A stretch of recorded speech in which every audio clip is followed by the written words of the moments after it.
ተመልካቾቻችን አዲስ ሚዲያ ኔትወርክ አዲስ ቴሌቪዥን ከአፍሪካ ሕብረት የሕብረቱ መቀመጫ አዲስ አበባ ከተማ የ37ኛውን የአፍሪካ ሕብረት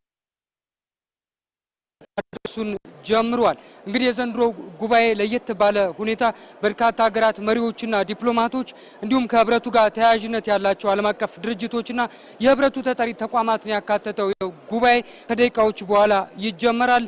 የሕብረቱ አባል ሀገራት መሪዎች ወደ አዳራሽ ገብተው የጉባኤውን መከፈት እየተጠባበቁ ይገኛሉ። እንግዲህ የዘንድሮ 37ኛው የአፍሪካ ሕብረት የመሪዎች ጉባኤ ዘንድሮ ትምህርትንና ከትምህርት ተደራሽነት እንዲሁም ጥራት ማረጋገጥ ላይ ትኩረት አድርጓል። 2024 የፈረንጆቹ ዓመት በአፍሪካ እየተሰጠ ያለው የትምህርት ተደራሽነትን በተመለከተ በዓለም አቀፍ ደረጃ ደግሞ አፍሪካ ተወዳዳሪ መሆን ትችል ዘንድ በትምህርት በፈጠራ እንዲሁም በሳይንስና ቴክኖሎጂ ተወዳዳሪ መሆን የምትችልባቸውን አማራጮችን ይገመግማል። አዳዲስ አቅጣጫዎችንም ያስቀምጣል ተብሎ ይጠበቃል። የዘንድሮ 2024ንም ለዚሁ ለትምህርት ሽፋንና ተደራሽነት እንዲሁም ጥራት ትኩረቱን አድርጓል። እንግዲህ 37ኛው የአፍሪካ ሕብረት የመሪዎች ጉባኤ እስካሁኗ ደቂቃ ድረስ የ49 ሀገራት መሪዎች እዚሁ ጉባኤ ላይ ተሳታፊ ናቸው። ቀሪዎቹ በውጭ ጉዳይ ሚኒስትሮቻቸው እንዲሁ በዲፕሎማቶቻቸው በኩል የሚወከሉ መሆናቸውን ያገኘነው መረጃ ይጠቁማል። እንግዲህ ሕብረቱ ጉባኤ ሲከፈትም እንግዲህ ኮሚሽን ሊቀመንበሩ ሙሳ ፋቂ መሐመድን ጨምሮ የፌዴራል ጠቅላይ ሚኒስትር ዶክተር አብይ አህመድ የተባበሩት መንግስታት ድርጅት ዋና ጸሐፊው አንቶኒዮ ጉቴሬስን ጨምሮ እንዲሁም የኮሞሮሱ ፕሬዝዳንትና የአፍሪካ ሕብረት የወቅቱ ሊቀመንበር አሳሊ አሱማኒን ጨምሮ እንዲሁም ተተኪው የሌላ አፍሪካዊ ሀገር ሊቀመንበር ወይም ፕሬዝዳንት ንግግር ያደርጋሉ ተብሎ ነው የሚጠበቀው። እንግዲህ የነዚህ መሪዎች ዋነኛ ንግግር በተለይ አፍሪካ የተሻለች አህጉር መሆን ትችል ዘንድ ዜጎቿን የምጠቀም በዓለም አቀፍ ደረጃ ደግሞ ተፎካካሪና ራሷን ችላ የቆመች ህልውናን ያረጋገጠች አፍሪካ አህጉርን እውን ለማድረግ ከዛሬ 10 ዓመት በፊት እውን የተደረገው የአጀንዳ 2063 ትግበራን በተመለከተ በጥልቀት ይገመግማል ተብሎ ይጠበቃል። በተለይ ይሄው የ2063 አጀንዳ ዘንድሮ 10ኛ ዓመቱን አጠቃሏል። የመጀመሪያውን 10 አተገባበሩን አጠናቆ ለግምገማ ዝግጁ ተደርጓል ማለት ነው። ከዚሁ ከመሪዎቹ ጉባኤ ቀድሞ የውጭ ጉዳይ ሚኒስትሮች ወይም የሥራ አስፈጻሚ ኮሚቴ አባላት እንዲሁም በአፍሪካ ሕብረት ደግሞ የቋሚ መቀመጫ ያላቸው አባላት ጉዳይ በተመለከተ በጥልቀት ሲመክሩ ሲወያዩ ነው የሰነበቱት። በተለይ ከጥር 6 ጀምሮ የተካሄደው በአፍሪካ ሕብረት ቋሚ መቀመጫ ያላቸው ሀገራት በቋሚ ተወካዮቻቸው በኩል እንዲሁም ባሳለፍነው የካቲት 6 ጀምሮ ደግሞ በስራ አስፈጻሚ ኮሚቴ ወይም የአባል ሀገራቱ የውጭ ጉዳይ ሚኒስትሮችን ያቀፈ ኮሚቴ ማለት ነው በጥልቀት በእነዚህ አጀንዳ 2063 በዘንድሮ የትምህርት ጉዳይና ሌሎች በተለይ የሰላምና ጸጥታ ጉዳዮች ዙሪያ ሲመክር ቆይቶ ውሳኔዎችንም ለመሪዎቹ ለመጽደቅ አዘጋጅቶ ለዛሬ አቅርቧቸዋል ማለት ነው። እንግዲህ በዚሁ በጠቅላይ ሚኒስትር ዶክተር አብይ አህመድም በዚሁ በሕብረቱ መክፈቻ ላይ ንግግር ያደርጋሉ ተብሎ ይጠበቃል። ኢትዮጵያ ከዚህ ቀደም ለአፍሪካ አንድነት ድርጅት ምስረታ ኋላ ላይም በአፍሪካ ሕብረት ተብሎ ለተሰየመው ድርጅት መመስረት መጠናከር በሁለት እግሩ መቆም ያበረከተችው አስተዋጽኦ በጊዜ ሂደት እየተሻሻለ የመጣ አጀንዳዎችን ከመቅረጽ ጀምሮ ኢትዮጵያ ለራሷን ብቻ ሳይሆን ለአፍሪካ ሀገራት በምሳሌነት መጥቀስ የምትችልባቸው ተሞክሮቿን ያቀርባሉ ተብሎ ይጠበቃል።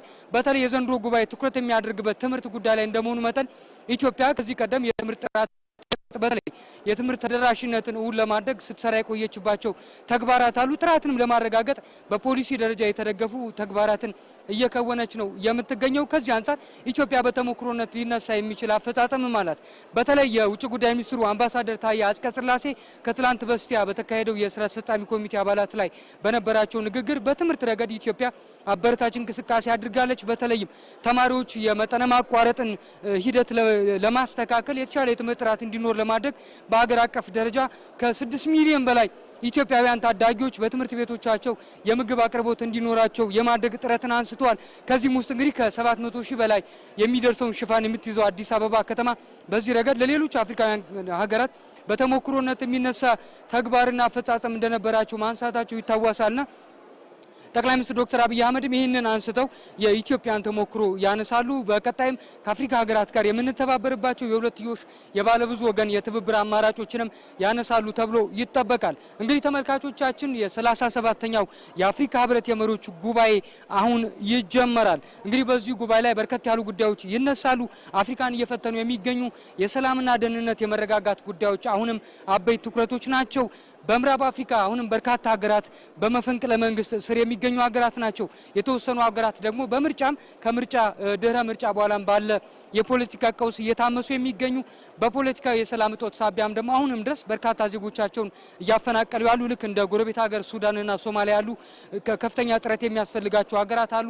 እነዚህን የሰላምና ደህንነት ሁኔታቸውን በመገምገም አቅጣጫ ያስቀምጣል፣ ለመፍትሄም ይተጋል ተብሎ ይጠበቃል። ዋነኛው ጉዳዩ ግን ከዚሁ ከአጀንዳ 2063 የተጨለፈ አፍሪካን በኢኮኖሚ እርስ በርስ ለማስተሳሰር የነጻ የንግድ ቀጠና አተገባበርን በተመለከተ አሁንም የተወሰኑ ሀገራት ብቻ በፓርላማቸው ወይም በሕዝብ ተወካዮች ምክር ቤቶቻቸው አጽድቀው ወደ ተግባር የገቡ ሀገራት ጥቂት ናቸው። ሌሎቹ እንዲበረታቱ ይጠበቃል። ለአፍሪካ ሕብረት ተቋማዊ ሪፎርም መሆን ደግሞ ሀገራት የሚያዋጡትን መዋጮ ቁጥር በመጨመር ረገድ አሁንም የሀገራት ተሳትፎ ይበልጥ ይጠበቃል።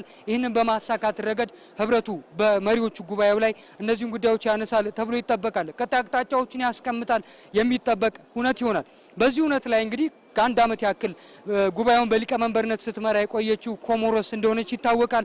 እንግዲህ ኮሞሮስ ፕሬዚዳንት አዛሊ አሱማኒ የአንድ ዓመት ቆይታቸውን አጠናቀው ለተረካቢው ሀገር የሚያስረክቡ ነው የሚሆነው። እንግዲህ አዲስ ሚዲያ ኔትወርክ፣ አዲስ ቴሌቪዥን የዚህን የመሪዎች ጉባኤ ሁነት እየተከታተለ መረጃዎችን ወደ እናንተ ያደርሳል።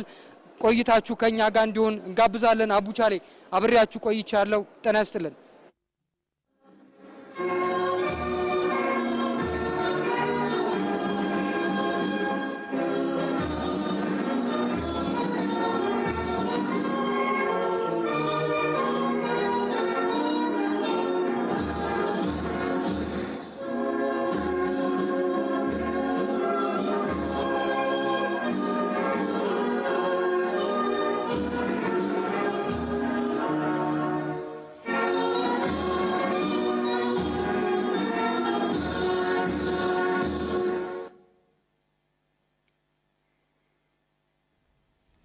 Thank you.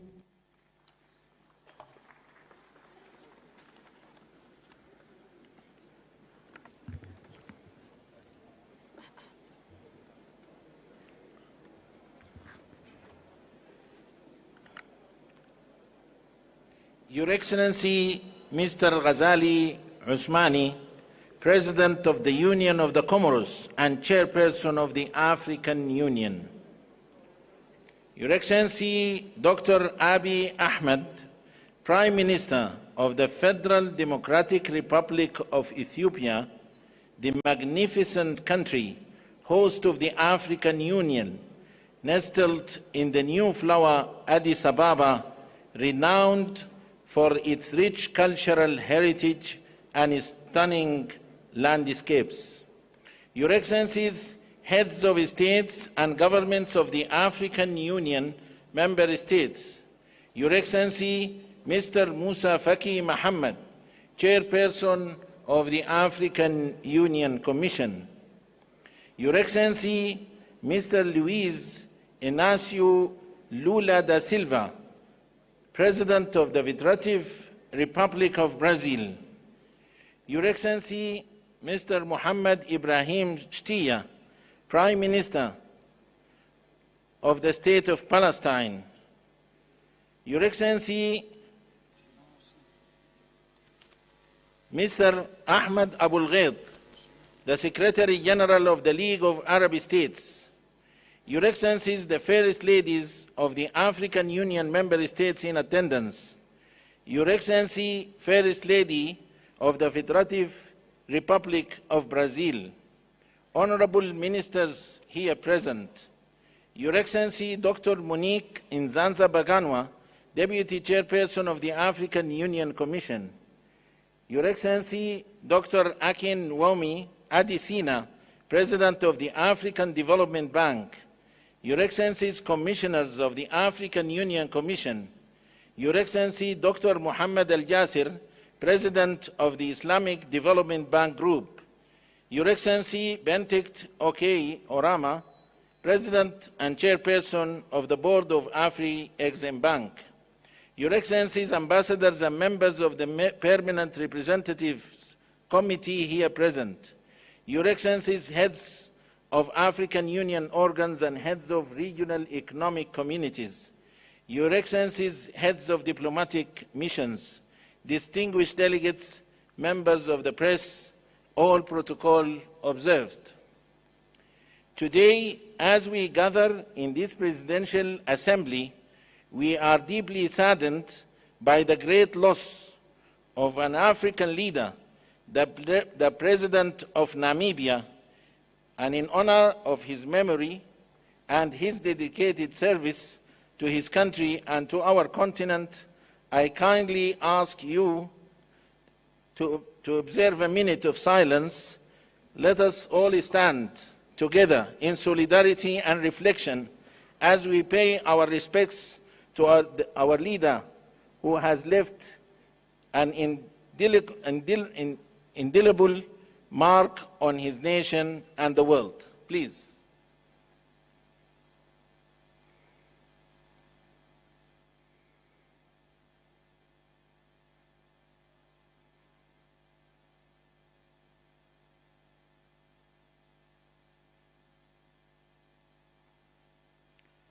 I thank you.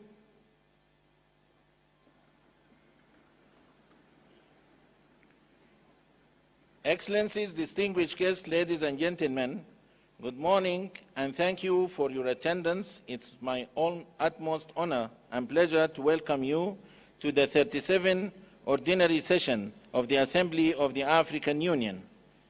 Let me congratulate our Excellencies for their dedication and in advancing the noble vision outlined in Agenda 2063, reaffirming our collection pursuit of the Africa we want. Together, we aspire towards an integrated, prosperous, and peaceful Africa, driven by its own citizens, representing a dynamic force in the international arena, guided by the principles of regional economic integration and visionary political leadership.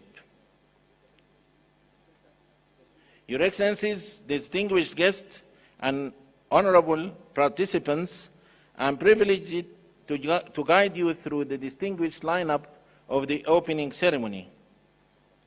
We will have His Excellency Mr. Musa Faki Mohammed, Chairperson of the African Union Commission.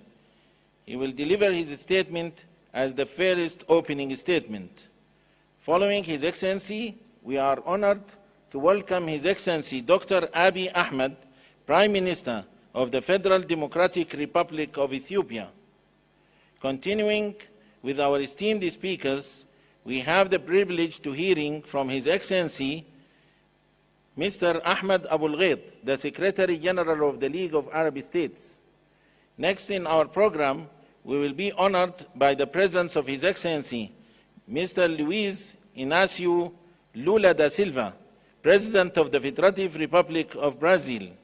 Subsequently, we will have the privilege of listening to His Excellency Mr. Mohammed Ibrahim Shtia, Prime Minister of the State of Palestine. Lastly, we will conclude with remarks from His Excellency Mr. Ghazali Ousmani, President of the Union of Comoros and the Chairperson of the African Union.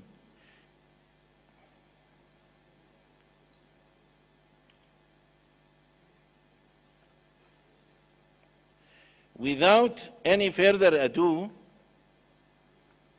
I have the privilege and honor to invite His Excellency Mr. Musa Faki Mohammed, Chairperson of the African Union Commission, to deliver his statement.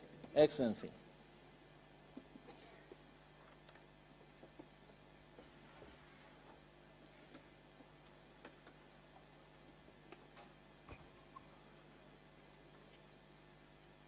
Excellences, Monsieur Azali Assoumani, président de l'Union de Comores et président en exercice de l'Union africaine, Excellences, Mesdames et Messieurs les chefs d'État, de gouvernement et de délégation, distingués invités. Je voudrais d'abord vous souhaiter la bienvenue au siège de l'Union africaine dans cette très belle salle qui porte bien son nom, la salle Nelson Mandela. Ces grands militants de Je profite également de l'occasion pour avoir une pensée pieuse à la famille, au gouvernement et au peuple de Namibie, à toute l'Afrique avec la disparition d'un autre grand combattant, un grand militant, le président Hage Geingob. Que la terre de ses ancêtres lui soit légère. Je voudrais également saluer la présence parmi nous d'un grand militant, le président Lula da Silva. Qu'il soit la bienvenue en Afrique et au siège de l'Union africaine.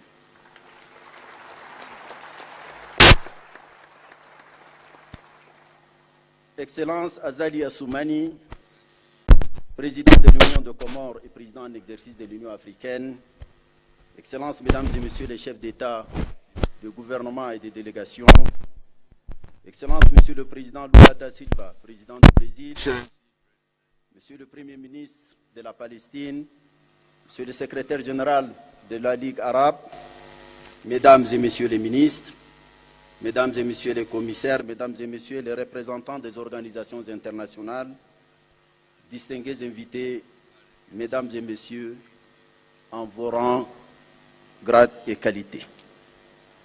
Quelques semaines seulement après la célébration de la nouvelle année 2024, nous sommes encore dans les délais raisonnables des présentations de vœux. Aussi voudrais-je saisir l'opportunité de la présente session de votre conférence pour former à l'endroit de chacun et chacune de vous, ainsi qu'à vos gouvernements et à vos peuples, mes meilleurs vœux de paix, de stabilité et de prospérité. Monsieur le Président en exercice, Excellences, Mesdames et Messieurs les chefs d'État et de gouvernement, j'ai déjà passé 7 bonnes années à la tête de la Commission de l'Union africaine, années au cours desquelles j'ai bénéficié de votre sagesse et de votre expérience, notamment celle des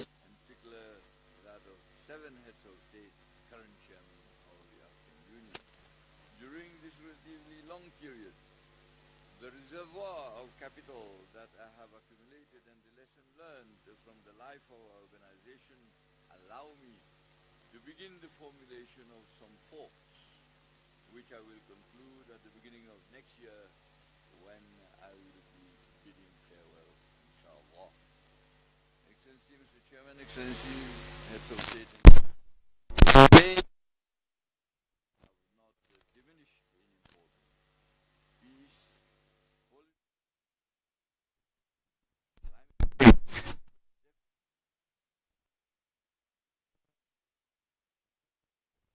la marginalisation des femmes et des jeunes dans les processus de développement et de leadership dans nos systèmes politiques et sociaux demeure nos principales sources de. La complexification inouïe du monde est loin d'arranger les choses.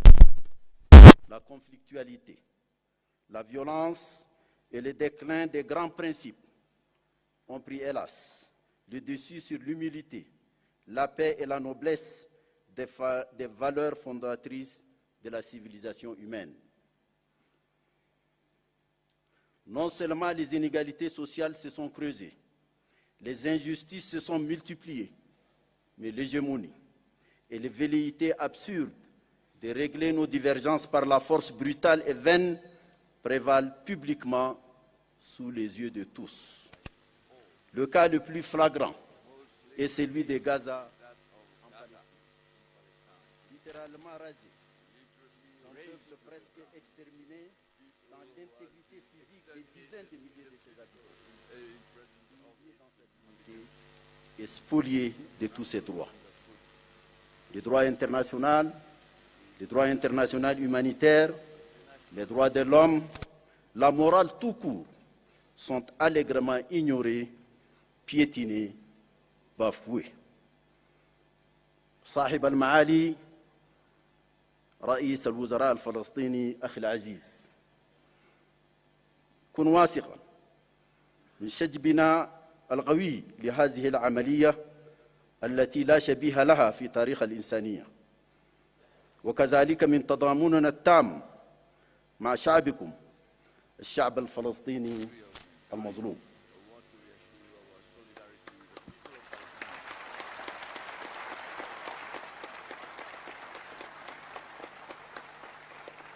وتعلقنا الذي لا يلين بالعدالة تجاهه واتجاه كافة الشعوب والدول التي يجب الآن وليس غدا.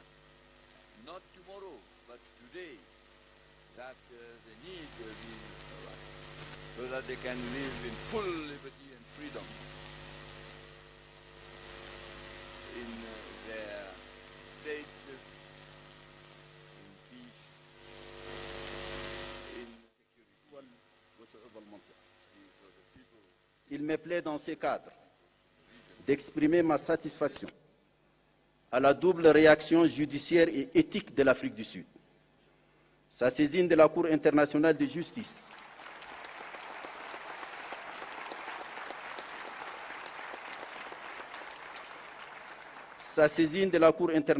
justice trouve tout son fondement dans l'indéfectible attachement de l'Afrique à de telles valeurs. Elle rappelle avec force, résonance, la parole de Nelson Mandela, lorsqu'il affirmait « Nous savons très bien que notre liberté est incomplète sans celle de la Palestine ».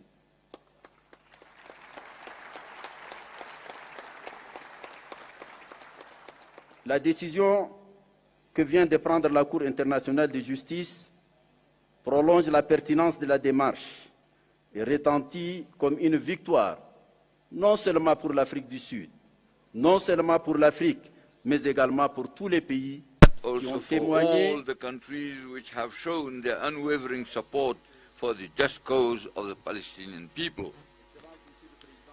Excellency, Mr. Chairman, Excellencies, the heads of state and government, war continues to rage in Europe between Russians and Ukrainians. The scope of its devastation of human lives and au grand préjudice de tous les peuples du monde. the great detriment of the peoples of the world. En Afrique, Here in Africa, terrorism is destroying some of our states by reversing the priorities through the increase in exorbitant military spending at the expense of vital social sectors, while opening the way to misleading populist speeches. Unconstitutional changes of government have multiplied in total defiance of the entire political and legal order that had founded our organization. Never since the establishment of the African Union has such a number of transitions following unconstitutional change of government has been seen in Africa. Our failure to counter such a phenomenon, au lieu d'être des mots de joyeux de transfert, being joyful de maintien votes of pacifique peaceful du transfer pouvoir, of maintenance les of élections power, sont devenues, elections have par become, l'ampleur de leurs through the irrégularités, extent of their des facteurs irregularities, d'approfondissement des factors crises. for deepening crises. Il est dès lors légitime de se demander ce que sont devenues notre architecture de paix et de sécurité africaine, l'APSA, et sa sœur jumelle, l'architecture de gouvernance African africaine. governance architecture, Pour la seule AGA. évocation des sigles, The mere mention of whose acronyms galvanized us and made us shudder with pride. sommes-nous trompés en Are déconsidérant we selon leur being architecture deceived by designing them according to their current physiognomy? Did we err by blind mimicry in designing them the way we did? How can we escape this nagging question? Libya remains divided and exposed to all kinds of external interference to satisfy their insatiable appetites. We recognize the efforts that are being made for national reconciliation through the high-level committee of the African Union that was established under the leadership of President Sassou Nguesso and with the active support of the Libyan authorities, and whose chairman of the Presidential Council is here, and I thank them. The Sudan, bruised, torn, deeply trampled by its elites in sinking into chaos, and the calls of its people for peace and justice remain ignored. How, therefore, can we not vigorously condemn the stubbornness of the authors of this senseless adventure and urgently promote a consensual political solution which IGAD and the AU, supported by the entire segments of the international community, had called for as soon as the war broke out? The Horn of Africa continues to generate the most worrying trends for all peace and justice-loving people. The imperative need for the full respect of the sovereignty, integrity, security and fundamental interests of all the countries in the region have never been so more crucial than it is today. The Great Lakes region is multiplying the signs of worsening of its eternal crisis fueled by the unresolved issues in the east of the Democratic Republic of the Congo, and Africa cannot remain arms folded and give up and not work to promote genuine peace in the region. The Sahel is an extreme source of concern with the vacuum that has dangerously established there since the withdrawal of the United Nations mission, the denunciation of the Algiers Agreement, and the withdrawal of Mali, Burkina Faso and Niger from ECOWAS. The situation in Senegal, a model country in terms of democracy, worries us to the greatest extent. Our fervent hope is that it quickly finds the path of wisdom to resolve its institutional crisis in accordance with the principles of the rule of law and the fundamental interests of its great people. In this context, I welcome the position of the Senegalese government to take into high consideration the decision of the Constitutional Council of the country. Government to take into high consideration the decision of the Constitutional Council of the country and wish every success to the consultations planned by the government to decide in a consensual spirit the best ways for the organization of inclusive, free and fair and transparent elections as quickly as possible. Excellency Mr. Chairman, Excellencies, ladies and gentlemen, Excellencies, heads of state and government, ladies and gentlemen. However, beyond this bleak picture and its litany of difficulties, we made some achievements, and the various reports on our agenda will highlight these. Institutional reform is progressing successfully, despite the shortcomings that we are called upon to identify and address in lucidity. It is for me an opportunity to thank President Paul Kagame, who, with the rigor that we know of, has assured and President Ruto, who has now been appointed to succeed him, for all the support in order to conclude this useful je dirais même indispensable pour notre organisation.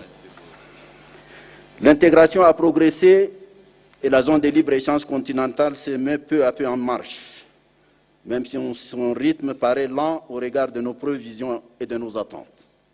Des mesures audacieuses de relance sont ici à prendre avec détermination. Le Fonds de la paix se met en place. Son opérationnalisation se fait à un rythme satisfaisant. Davantage de sacrifices de nos États membres et d'apports concrets de nos partenaires sont nécessaires. De nouveaux organes sont nés en réponse à nos besoins dans le domaine de la santé notamment. Leur prompte opérationnalisation reste l'un de nos défis majeurs, puisqu'elle renvoie au récurrent phénomène des décisions prises et de leur inapplication qui devient une vraie menace à notre crédibilité collective. Les positions communes de l'Afrique se sont raffermies sur les questions du climat, de la réforme de la gouvernance mondiale, du financement des missions africaines de maintien de la paix, sur lesquelles un succès vient d'être obtenu au Conseil de sécurité des Nations Unies. C'est le moment pour exprimer mes remerciements à tous les membres du Conseil qui ont contribué. Je voudrais ici faire une mention spéciale au soutien enthousiaste que mon cher ami Antonio Guterres, secrétaire général des Nations Unies, dont l'absence pour des raisons indépendantes de sa volonté, crée un vrai vide sur cette tribune pour avoir apporté tout au long de ces longues années de combat son concours pour parvenir à ces résultats. L'accession de l'Union africaine au Forum du G20 nous invite instamment à la réussir en apportant de façon efficace notre contribution irremplaçable à la solution des conflits globaux tout en intensifiant notre plaidoyer en faveur des priorités du continent. Excellences, Mesdames et Messieurs, il y a à l'évidence un vaste champ où nous avons sémé et à fermer les yeux dans un autisme paralysant sur les dénis, par les dénis de nos insuffisances et de nos manquements. La finalité de mon propos de ce jour est d'assumer les risques d'explorer quelques-unes des insuffisances et limites institutionnelles qui continuent de nous interpeller. La première insuffisance que la réforme institutionnelle de notre Union a laissée sans réponse porte sur les pouvoirs de la Commission et de son président en particulier. Je me sens libre et sans gêne de le souligner, puisque je me trouve presque en fin de mandat et la solution de la question ne me concerne plus personnellement.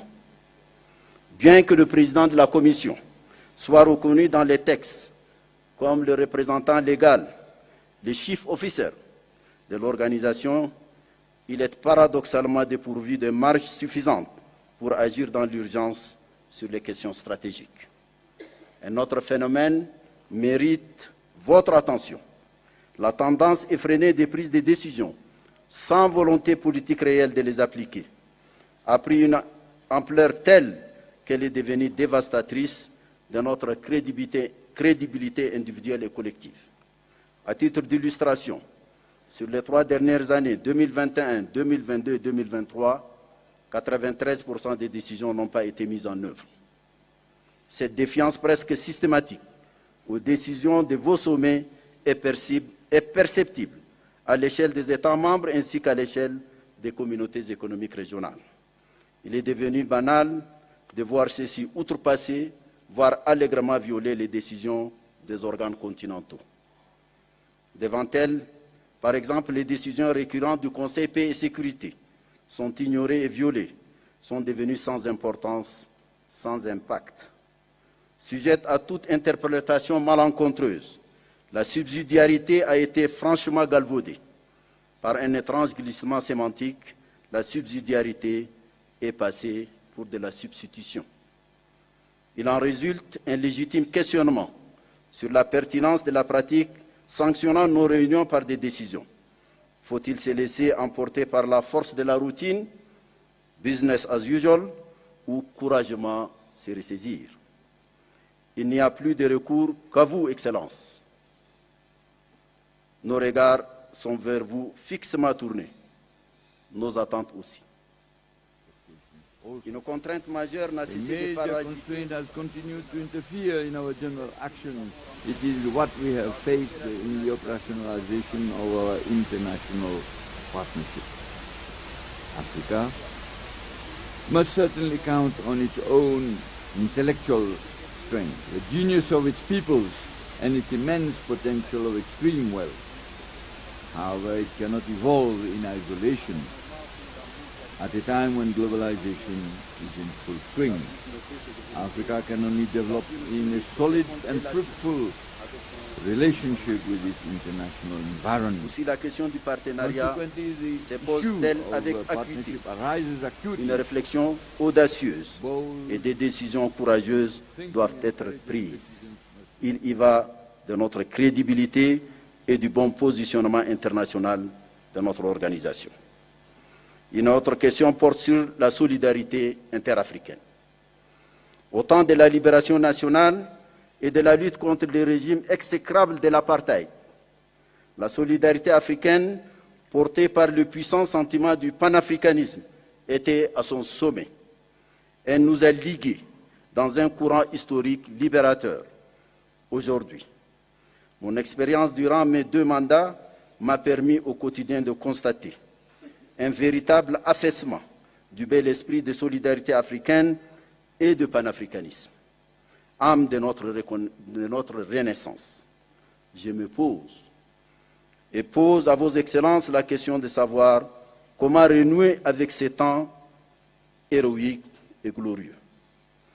Comment devons-nous cesser d'observer le terrorisme, ravager certains de nos États sans rien faire? Comment accepter d'observer des pays africains détruits, des régions entières englouties par les tremblements et des tsunamis, sans rien faire de significatif? Comment retrouver notre humanité africaine, socle de notre identité et de notre destin commun?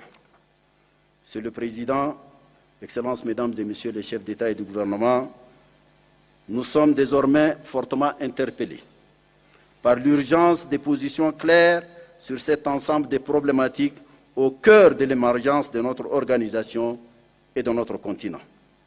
Le resserrement de notre unité et l'intensification de nos combats requièrent un nouveau sursaut, une vraie renaissance du nationalisme et du panafricanisme. Permettez-moi, à l'appui de mon plaidoyer, de puiser dans l'héritage de nos pères fondateurs. Je me permets de citer, à la faveur du thème de l'année sur l'éducation, un illustre enseignant, un éducateur de grand renom, que nous nous apprêtons d'ailleurs à honorer ici même, à notre siège, par une statue à sa dimension historique. Let us listen Mwalimu Julius Nyerere. I quote, "The role of African nationalism is different, or should be different, from the nationalism of the past. That the African national state is an instrument for the unification of Africa and not for dividing Africa. That African nationalism is meaningless, is dangerous, is anachronic if it is not at the same time panafricaniste." Que le bel esprit de Moualimou continue de nous inspirer. Je vous remercie de votre aimable attention.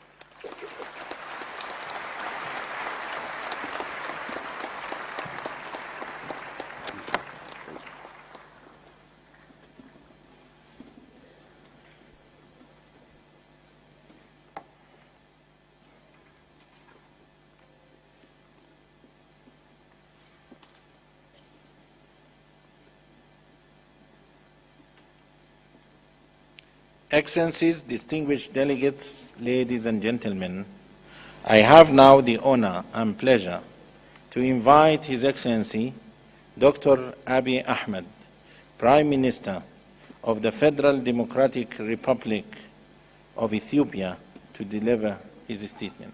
Thank you.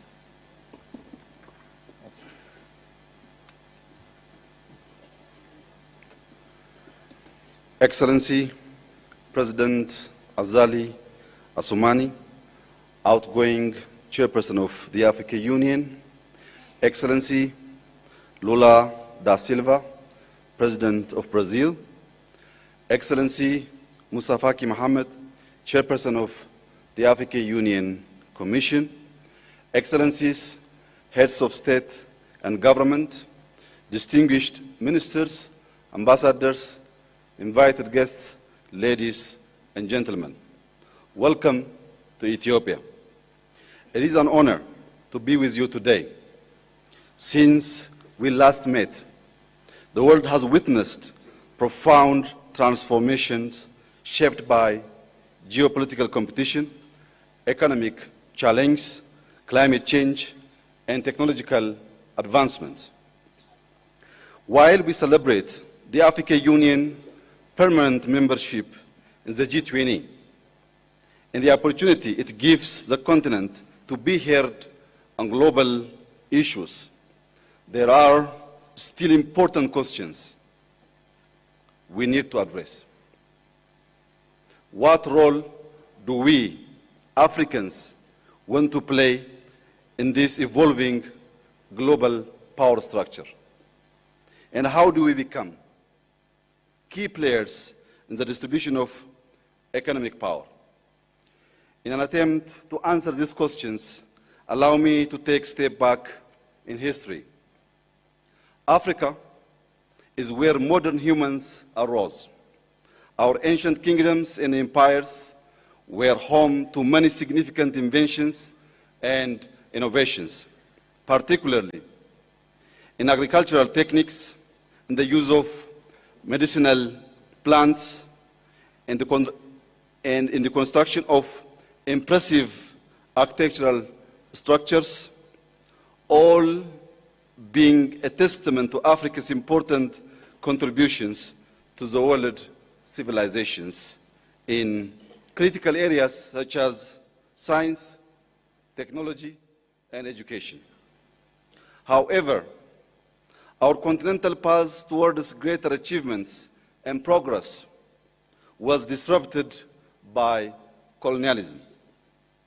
The strategic approach of the colonial powers was centered around dismantling the core essence of our nations, undermining our knowledge, our spiritual and cultural heritage, replacing our ancient education systems with Western-style education that was introduced as being superior.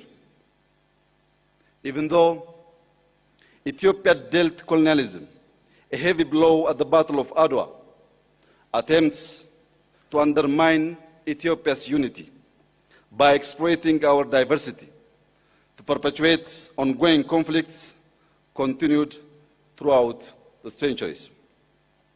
Excellencies, ladies and gentlemen, uncovering these deep historic facts and bringing them to light is necessary to move forward for us as Africans for greater self-determination and dignity. Our land is rich. We are blessed with favorable weather, arable land, water, forests, natural resources, and a large youth population who embody the great potential of our continent. We should not be seeking for aid. In order to grow and ensure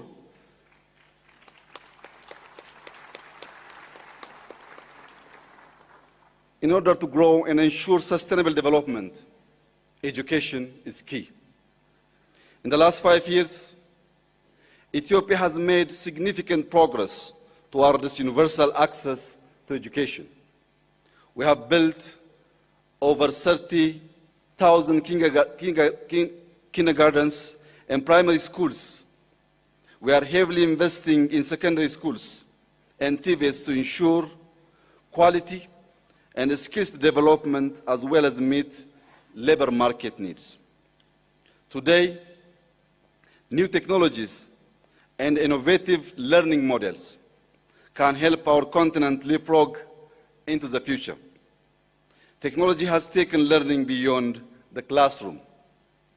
Artificial intelligence is delivering personalized learning tailored to children's needs by breaking down cultural and language barriers. Such advancements will allow our youth to unleash their entrepreneurial spirit, problem-solving skills, and determination to overcome challenges on Africa's development path. But we all know that one of the major factors affecting education systems are investments and financial constraints. Our financing needs are growing due to climate change and the cost of living crisis. Among others, debt is a burden. Inequalities in the international financial architecture makes access to finance inadequate and expensive. The world needs to internalize the fact that the population projection of Africa in 2015 is 2.5 billion people, making us the most populous continent in the world. Africa's rise should be important to the entire world. We need to grow. We need to build infrastructure, assure food security, strengthen our health and education systems, and create jobs. All of this requires long-term financing.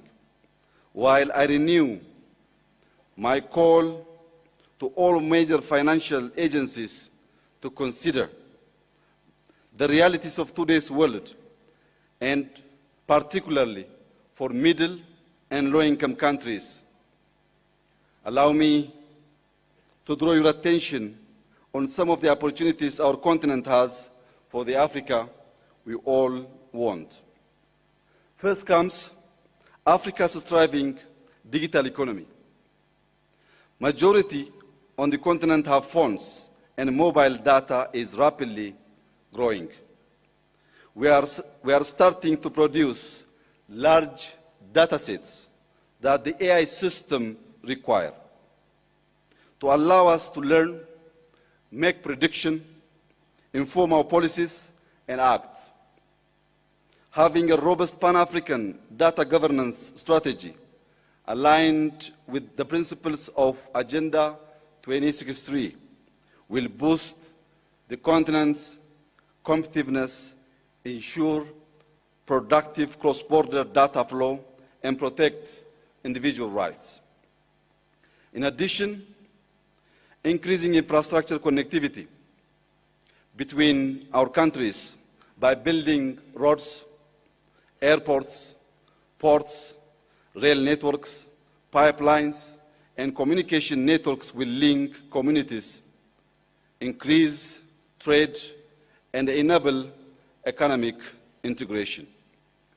Furthermore, I would like to touch upon the need to secure peace and stability, which are, of course, the necessary foundation for economic and social development.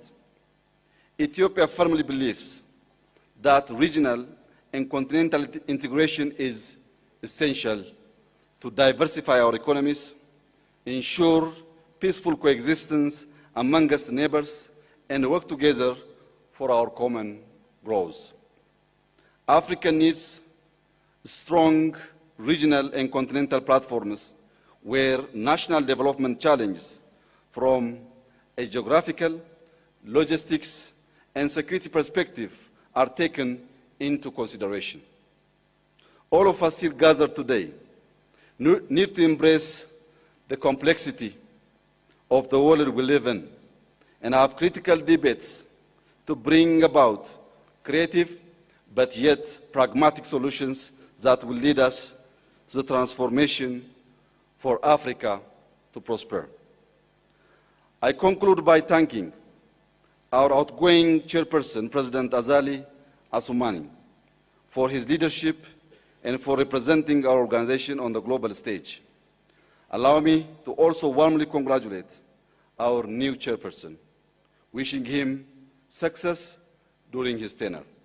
I wish you all a fruitful summit, a fruitful stay in your second home, and God bless Ethiopia, God bless Africa. I thank you.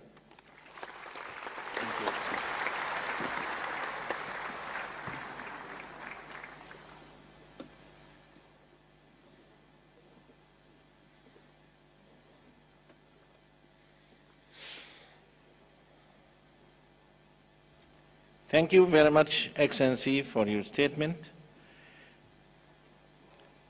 ويشرفني أن أقدم لكم معالي أحمد أبو الغيط الأمين العام لجامعة الدول العربية لتقديم كلمته.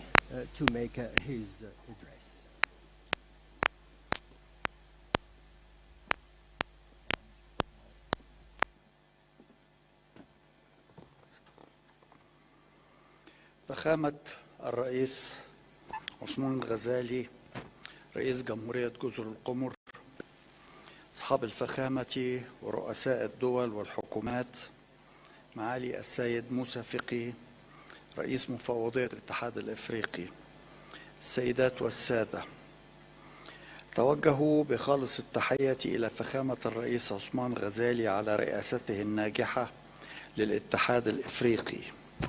واسمحوا لي أن أهنئ أيضا فخامة الرئيس محمد ولد الغزواني على تبوئه رئاسة الاتحاد، وأثق في أن قيادته الشخصية ستساهم كثيرا في الارتقاء بمستوى شراكتنا وتمنياتنا وتمتينها دعما لأولويات دولنا ونصرة لقضايا شعوبنا.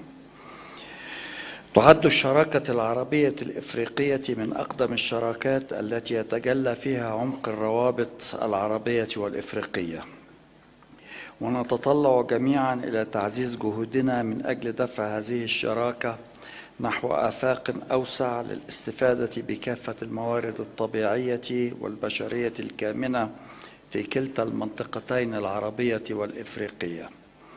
إن انعقاد القمة العربية الإفريقية الخامسة يمثل مصلحة مشتركة وتتويجا مهما للتعاون بين المنطقتين، وتعمل الجامعة العربية بشكل مستمر ومتواصل مع كافة الأطراف على التحضير الجيد لانعقادها وتعزيز الجهود الرامية لنجاح كافة برامج التعاون. Our efforts to success of the cooperation between the Arab and African regions. We will continue with the efforts to establish the fund to deal with national disasters, as well as the Afro-Arab Center on Migration, in addition to other frameworks for institutional cooperation. Ladies and gentlemen, the Gaza Strip is still witnessing a barbaric, unprecedented war in violation of international humanitarian law. Tens of thousands have lost their lives, mainly children and women. The occupation that has no legal status is still continuing massacres and is implementing the plans of the extreme right to empty the land from its people and to continue with the genocide. This war shows the failure of the world to stop this world, in spite of international opinion and the rejection of this war. This war, on the other hand, has awakened the voice of the South. It has united the voice of the countries that are supporting the Palestinian right and which also reject colonization. We hail the African positions that have supported the values of justice, legality, and human rights. These positions need to continue and to become deeper, to end the colonization and to establish the Palestinian states on the borders of 1967. We believe that this is the only rational solution to end the conflict. This solution was بيروت 2002. وفي هذا المقام لا يفوتنا أن نشير بالبنان وبكل تقدير لما قامت به جنوب أفريقيا ولا زالت من جهود في محاسبة الاحتلال وفتح جرائمه والسعي لوضع حد للمذبحة بإقامة الدعوة ضد إسرائيل في محكمة العدل الدولية. حضور الكريم، لا زالت الحرب مشتعلة في السودان بين القوات المسلحة السودانية وقوات الدعم السريع، وهي للأسف حربا تزداد ضراوة stepping up, and the League of Arab States has not stopped calling in all its decisions and meetings calling for the end of armed conflict, to stop bloodshed and to ensure the protection of the people of Sudan, and also in support for the unity of the country. We call for working with the African Union and the United Nations to achieve our goals on the basis of the following principles. First of all, maintaining the institutions of the Sudanese state and stopping their collapse. Secondly, support the efforts to have a comprehensive and sustainable ceasefire, including the efforts of the Jeddah Forum, in addition to other efforts to stop the bloodshed. Thirdly, starting a comprehensive political process that should lead to the establishment of a transitional government with specific missions. Dear guests, the sovereignty of Somalia is one of the main priorities of the League of Arab States. The League is satisfied with the achievements made by Somalia at different levels. But the major challenge faced by the Somali state at the moment is the attempts of separation from its regions.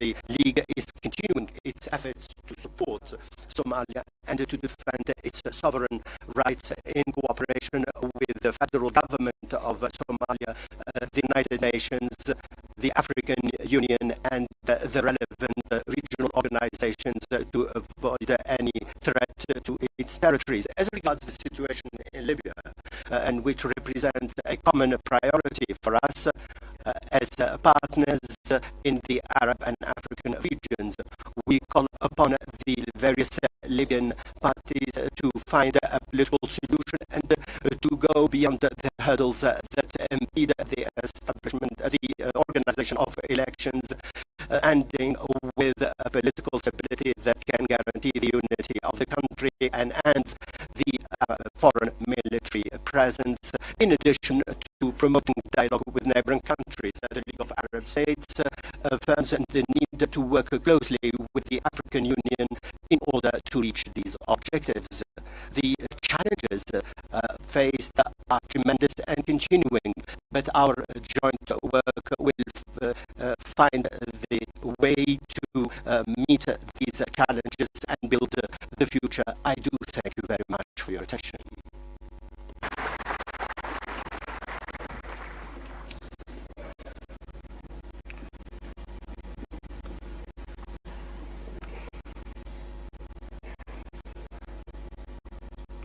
كل الشكر والتقدير. I extend my thanks to Dr. Ahmed Abul Gheid, the Secretary General of the League of Arab States.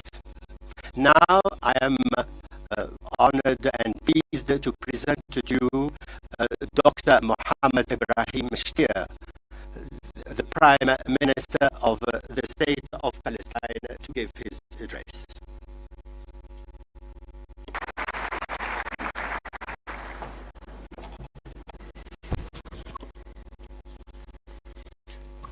بسم الله الرحمن الرحيم. أصحاب الفخامة والمعالي رؤساء heads of delegation, Excellency President of the African Union, Osmani Osali, the President of the Union of the Comoros, dear friends and brother Musa Fakir Mohammed, the Chairperson of the African Union Commission, dear brother Excellency Abiy Ahmed, Prime Minister of the Federal Republic of Ethiopia, dear brother Excellency Ahmed Abul Gheid, Secretary General of the League of Arab States, dear friend President Lula da Silva, President of Brazil. My greetings from Palestine to Africa, from the people of Palestine, from the children who sleep hungry every night, from women who lost their husbands, from women who have been unjustly killed, from children who died before they could have the opportunity of life, and others who have become orphans after killing all their family members. From 28,000 martyrs, most of them are children and women. From the pains of 20,000 injured people who are still struggling for their lives, from hundreds of people whose homes have been destroyed and whose corpses are still under the rubble, from Gaza, from its cold winter, from the millions of people who are deprived of energy, food, shelter, and medication, and from people whom the world could not assist, from hundreds of Palestinians in Israeli prisons who are facing repression, the lack of sleep, torture, and maltreatment and repression. Greetings to Africa from the land of Palestine, which is facing a colonial settlement-based project followed by the terrorism of settlers.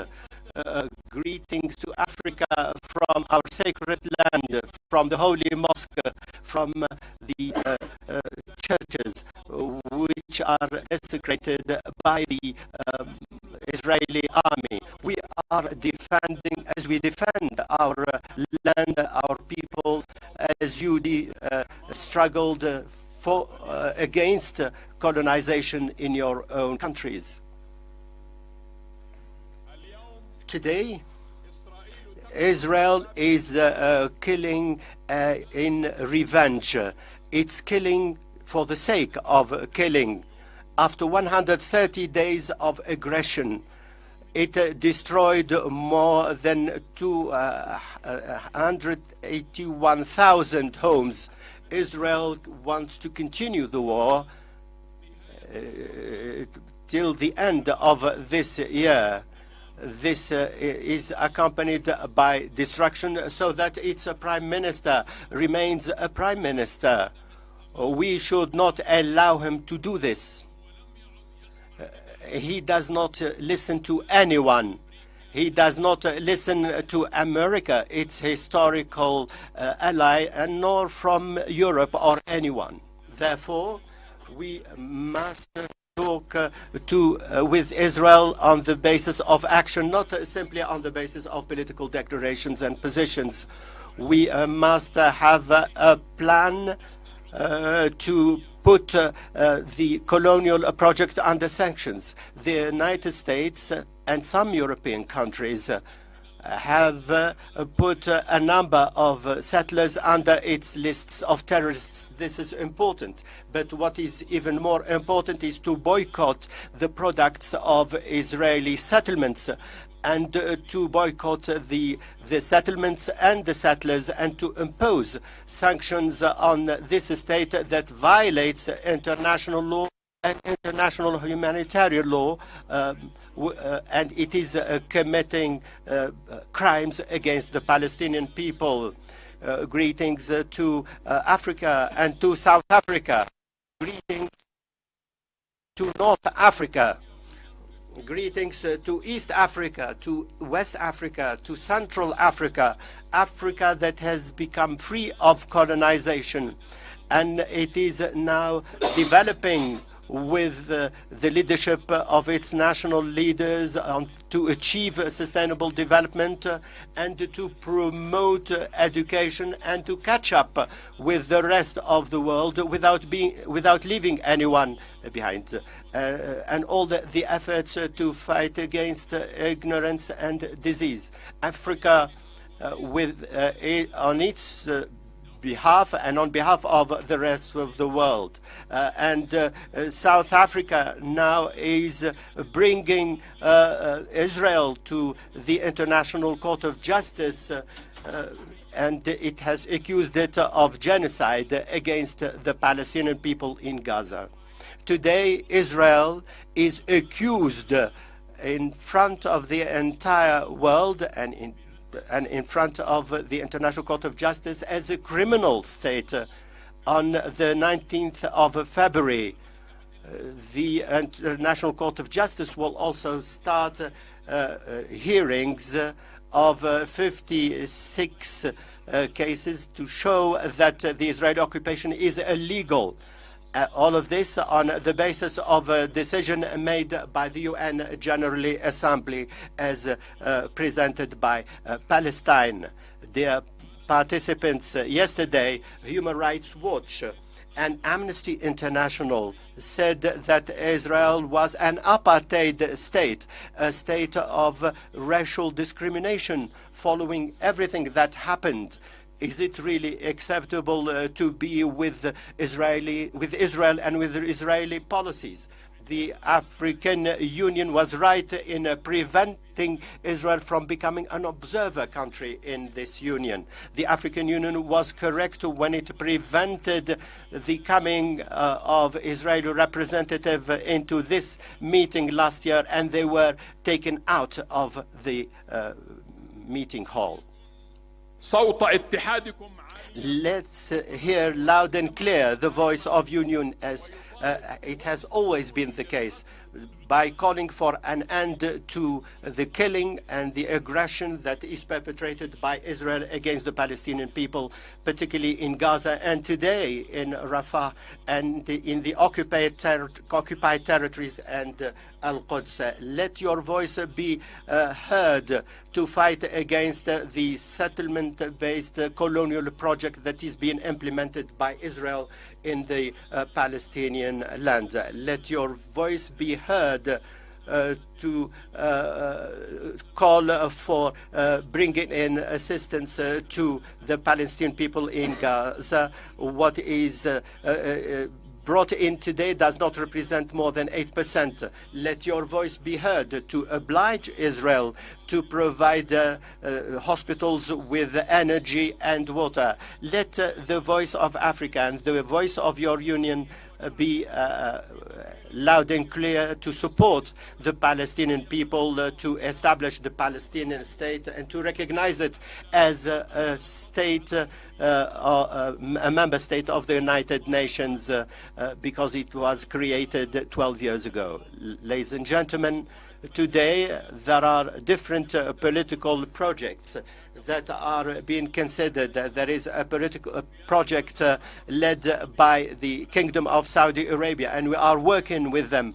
And ideas were also brought forth by Spain and the European Union, calling for an international peace conference that will lead to a recognition of the state of Palestine. And there were also general ideas presented by the United Kingdom at a time when there was no partner in Palestine. There are also efforts in the United States, but these efforts talk about the two-state solution. We welcome all these efforts, but we also wanted to go beyond the stage of declarations and ideas to action. Ladies and gentlemen, the peace process since the Madrid conference in 1991 dates back 31 years ago. But there is a delay, and there are more settlers. The separation wall is completed. Our financial funds are frozen by Israel, and now we have a genocide war in addition to terrorism by settlers. All of this is in favor of the Israeli strategy to sabotage the two-state solution. Today, we cannot go back to negotiations that can last for another 33 years more.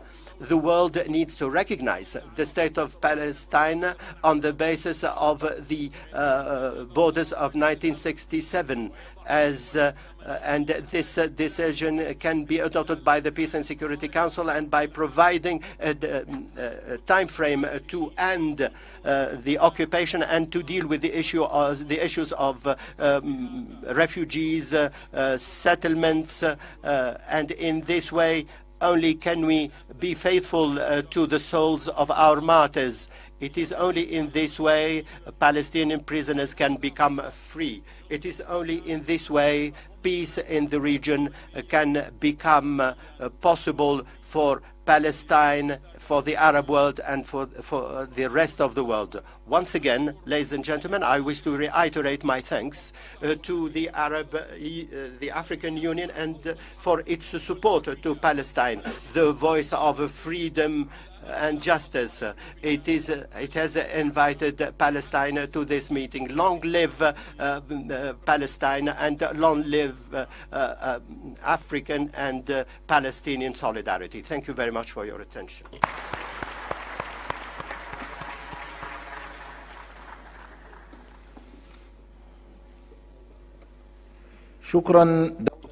Thank you, Dr. Mohammed Ibrahim Shtia, Prime Minister of the State of Palestine.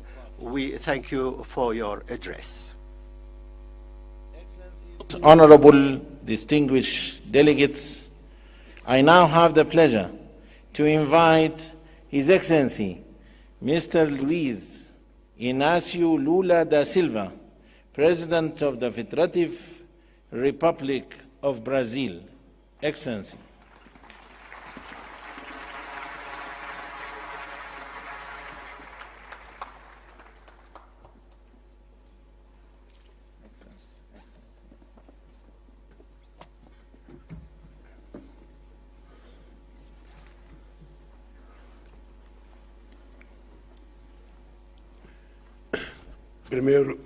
First of all, I would enjoy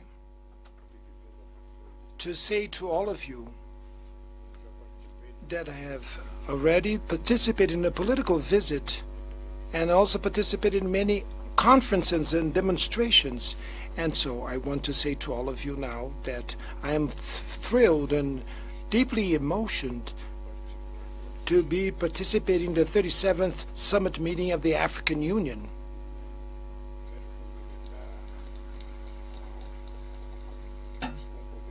I also want to greet all the members, and especially our brother, Nani, that is a brother, the Prime Minister of Ethiopia, received me very warmly in his cabinet. And also I would like to greet our dear Abusami and our dear President of the African Union, which I had the honor to be invited for this meeting. And I also would like to greet all presidents, all prime ministers, distinguished guests, and allow me to treat you as brothers and sisters. Usually we treat ourselves by Your Excellencies. Many times we are distant ourselves in our relationship when actually we should get closer and build more ties. I would like to say to all of you first that it's with great joy that I come back for the 21st time to African continent, now once again as the President of Brazil, to address the leaders of the African Union. I come here to reaffirm the partnership and the ties of our country and of our people with this brother continent. The African struggle has a lot in common with the challenges that we face in Brazil, the Brazilian people faces. More than half of the 200 million Brazilians recognize themselves as Afro descent. We, Africans and Brazilians, we need to design our own path in the international order that is now emerging.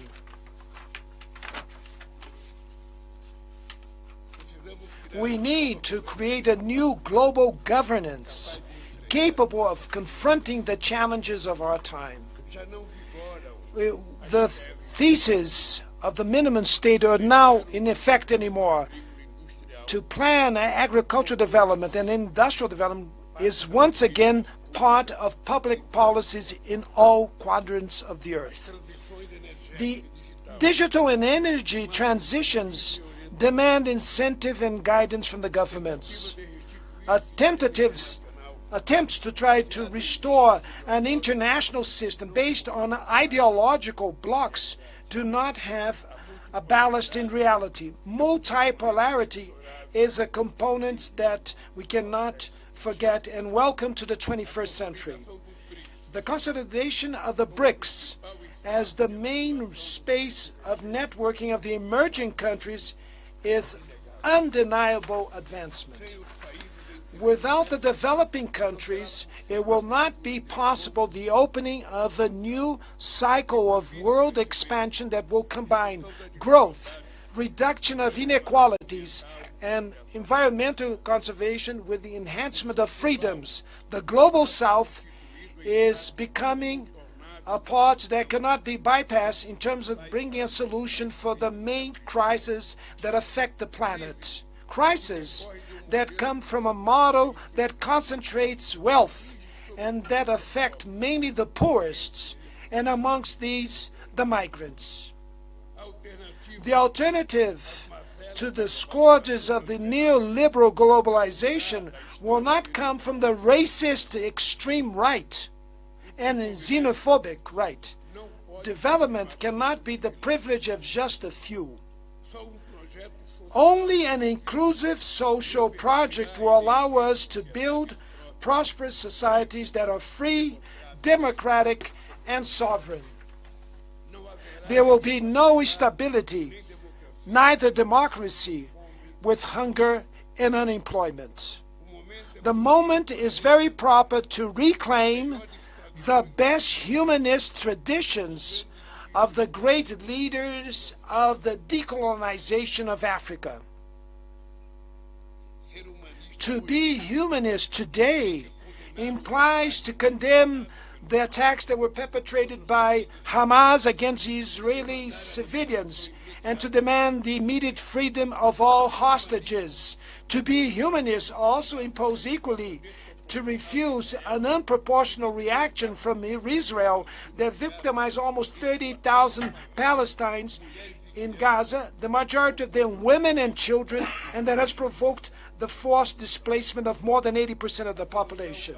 The solution for this crisis will only be everlasting if we move fast, advancing in the creation of a Palestine state, free and sovereign, a Palestine state that is recognized as full member of the United Nations.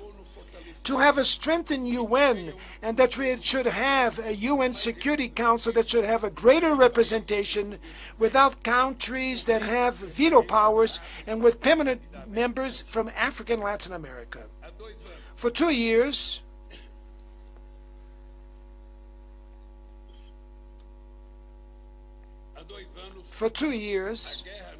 the Ukraine war shows and paralyzes and exposes the UN Security Council. Besides the tragic loss of lives, we see the consequences that are felt around the world in the price of the food, stable, and fertilizers. There will be no military solution for this conflict. Now is the time for politics and diplomacy. Ladies and gentlemen, with your 1,500,000,000 inhabitants and its immense and very rich territory, Africa has tremendous possibilities for the future. Brazil wants to grow and needs to go together with Africa. The Brazilian people is restoring its political and economic sovereignty. We are adopting an ecological transformation project that will allow us to have a quality leap forward in an historic way. We are reclaiming our democracy, making it more and more a participatory democracy. With the Bolsa Família, the family stipend, and other public policies that are well succeeded, we will once again leave the map of hunger, withdrawing millions, lifting millions from poverty. To talk about inclusive education, which is the theme of this summit meeting, is to talk about the future. In the world, almost 250 million children are out of school. In Brazil, we are implementing schools in full time, besides the payment of a small savings for the students, the poor students in the secondary school, as a way to reduce school dropouts. We will enhance the number of scholarships that will be offered for the students from African students that study in our public institutions of higher education. We are willing to develop educational programs together with Africa and to promote intense exchange of professors and researchers between the two. We want to collaborate that Africa could become independent in terms of food production and providing clean energy and from renewable sources. We're talking about 400 million hectares squatted in more than 25 countries, with a great potential to make this continent a great barn for the world, making feasible policies to fight hunger and to produce alternative sources of energy, including biofuels. I would like also to extend our partnership to the healthcare area. There's a lot to learn with the sanitation strategies on both sides and the possibility for us to structure robust public systems that have a broad outreach. Let's work with the African Center for Control and Prevention of Diseases to confront tropical diseases that are neglected by the developed world. Let's have as a goal to enhance the access to medication, avoiding the repetition of the apartheid of vaccines that we saw during the COVID-19. With that, we should also take care of the health of our planet. That should also be our top priority.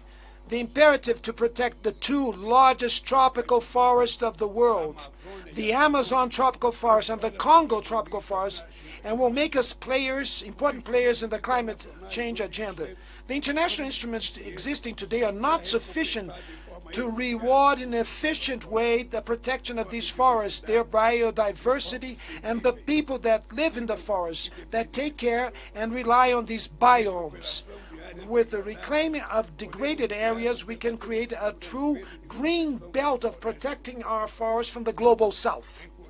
Together with our African partners, Brazil wants to develop and to build a family of satellites so that we can monitor together the deforestation and to monitor our agricultural output.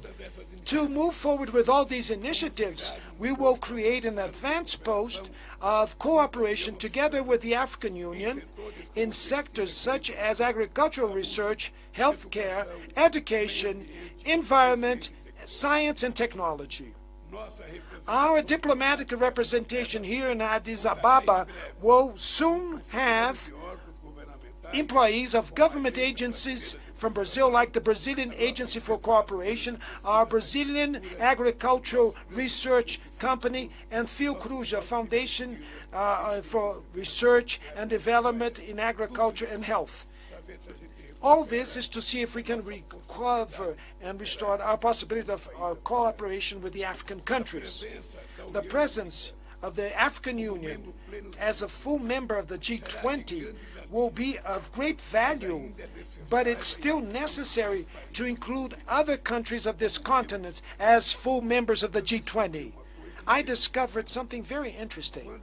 When I made a visit to many African countries in the past to try to manage to get support so that Brazil could host the Olympic Games of 2016, I discovered something that was extraordinary.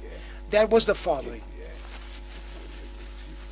the power of the rich and the power of the poor. I discovered that the African continent, with 54 countries, had less delegates to the International Olympic Committee than countries with 6 million inhabitants only. And so it's necessary to change this, and we have to take into account that we have to gather urgently the representation of the developing countries in the multilateral fora and in the institutions that were created during Bretton Woods in 45, so that we can try to fix the world and avoid new wars. These institutions that were created a long time ago don't help us anymore. On the contrary, they strangle countries. So that's why we have common agenda to advocate for. It is unacceptable that a world that is capable to create wealth in the order of $100 trillion per year, we still have to live with more than 735 million people that are in hunger.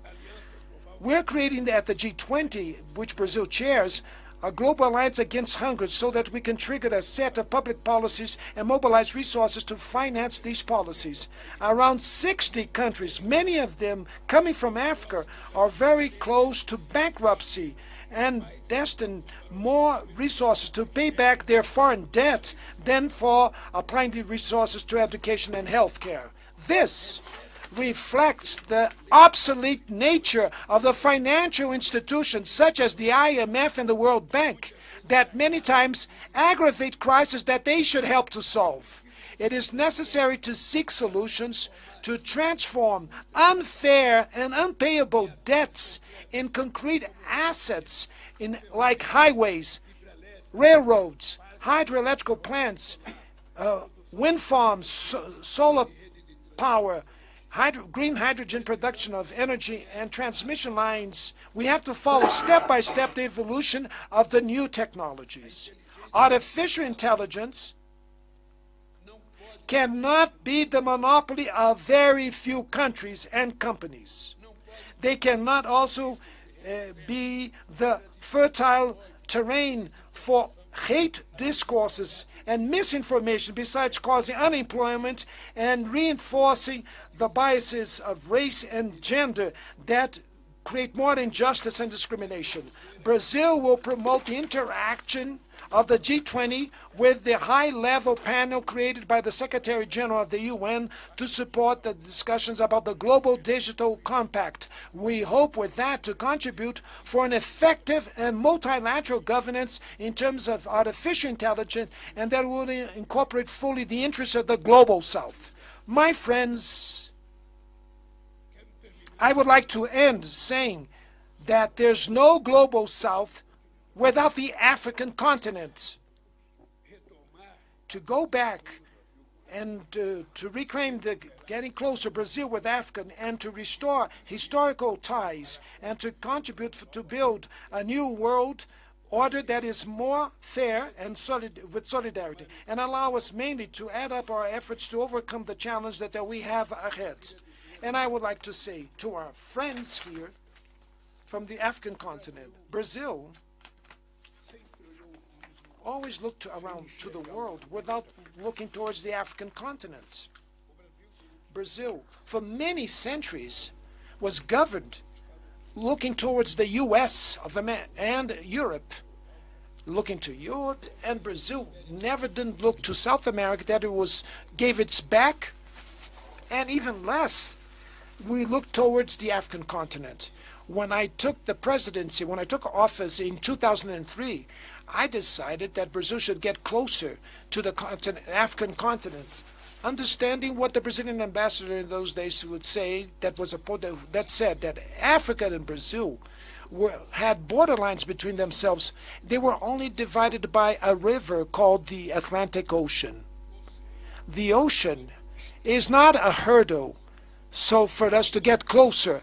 It is a blessing from God for us. And so that's why not only I visit 20 times the African continent, and I open 19 embassies, Brazilian embassies in the African continent. I open a plant, an antiretroviral plant in Mozambique, and we brought agriculture, technological company came to Ghana. But that's all over. Now I came back to be the president of the country, and I want to say to all of you here that I'm back, and I want give my contribution to the African continent. Brazil doesn't have everything that we think we have. Brazil doesn't have all the money that I would enjoy for us to have. Brazil doesn't have all the scientific and technological knowledge that I would enjoy that we would have. Brazil does not have in the world the strength that it should have. But what I would like to end with my words is to say to all of you here, everything, little or a lot, that Brazil has, I want to share it with the African countries, because we have an historical indebtedness of 350 years of enslavement, and the only way to pay back this debt is through truth and with a lot of love. A great hug to all of you. Thank you very much.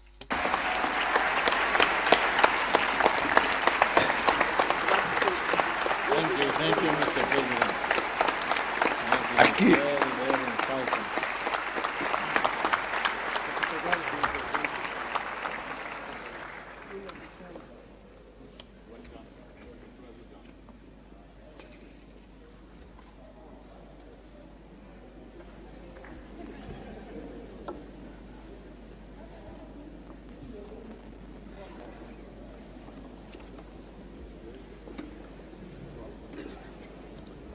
Thank you.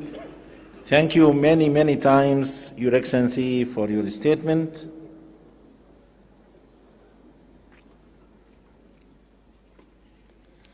And now Excellencies, honorable delegates, it's my distinct honor and pleasure to invite His Excellency Mr. Ghazali Osmani, President of the Union of Comoros and Chairperson of the African Union, to deliver his opening statement. Thank you.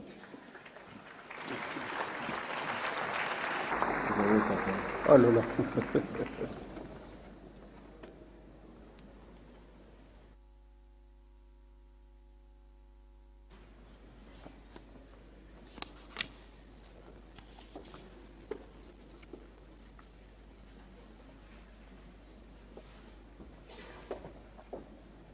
Excellence,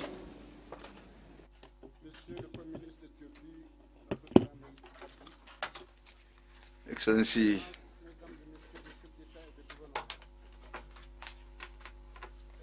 Prime Minister, Excellencies, Heads of State and Government, Excellency Lula da Silva, President of Brazil, Honorable Prime Minister of Palestine, our dear brother Abul Ghait, Secretary General of the League of Arab States, my dear brother Moussa Faki, Chairperson of the African Union Commission, Honorable Ministers, distinguished ambassadors, heads of delegation, invited guests, ladies and gentlemen, Assalamu alaikum wa rahmatullahi wa barakatuh. May I, first of all, with all the emotion, feeling and sadness, to convey on your behalf and on my own behalf my heartfelt condolence to the authorities, the people, and the family of the late President, our brother, former President Hage Geingob, the President of the Republic of Namibia. He is passing away. It's a great loss for his country, but also for our continental organization. I would like to seize this opportunity to convey to you all my best wishes for this new year 2024. May this year bring us happiness, health, and prosperity. Then I would like to thank most warmly the government of Ethiopia for the warm welcome. Each time that we come for a meeting here, we are accorded this warm welcome each time we come for these sessions, and all the facilities in cooperation with the African Union Commission to ensure the success of the 37th Ordinary Session of the Assembly of our organization. I would like also to greet all my colleagues, heads of state and government, who work relentlessly for the development of our organization, the Pan-African organization. Furthermore, I would like to thank my brother Moussa Faki.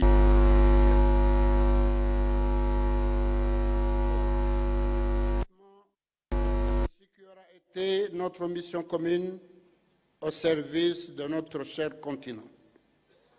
Excellences, Mesdames et Messieurs, il y a un an, jour pour jour, du haut de cette même tribune, vous m'avez confié la noble responsabilité de présider notre organisation, offrant ainsi la possibilité à un État insulaire de conduire la destinée de notre continent dans un esprit de solidarité inclusif entre toutes les catégories des États membres de notre organisation. Cet élan de solidarité m'a conduit, en plus du thème de l'année 2023 consacré à l'accélération de la ZLECAf, à inscrire au centre de mon mandat les questions liées à la gouvernance maritime, au changement climatique, avec l'intérêt particulier pour la promotion et la préservation de la paix et la sécurité dans notre cher continent.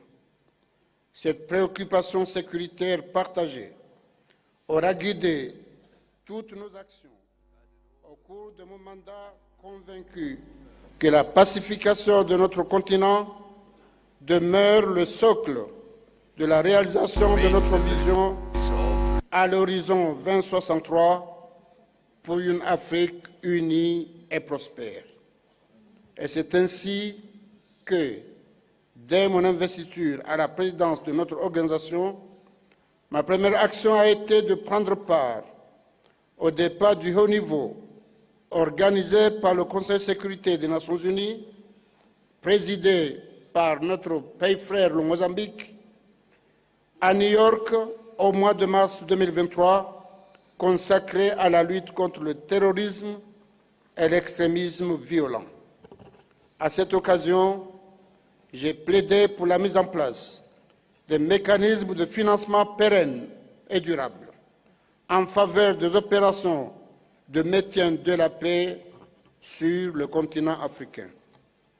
Dans cette dynamique de promotion de la paix, et s'agissant du Soudan, ce pays frère, j'ai initié plusieurs rencontres avec les deux généraux, Al-Burhan et Meti, ainsi qu'avec les différents acteurs de la guerre en vue de les engager sur la voie du dialogue pour faire taire les armes. Animé de la même volonté de préserver la paix et la stabilité du continent, je me suis rendu en Guinée-Conakry en juin dernier et tout récemment au Gabon pour encourager leurs dirigeants à accélérer le processus de transition devant mener au retour de leurs pays respectifs à l'ordre constitutionnel. J'ai également rencontré des délégations du Sahel et envoyé des émissaires envoys to the different countries of that region to preach peace, harmony on behalf of our organization. With regard to the crisis in the eastern part of DRC, avec le président de la République d'Angola,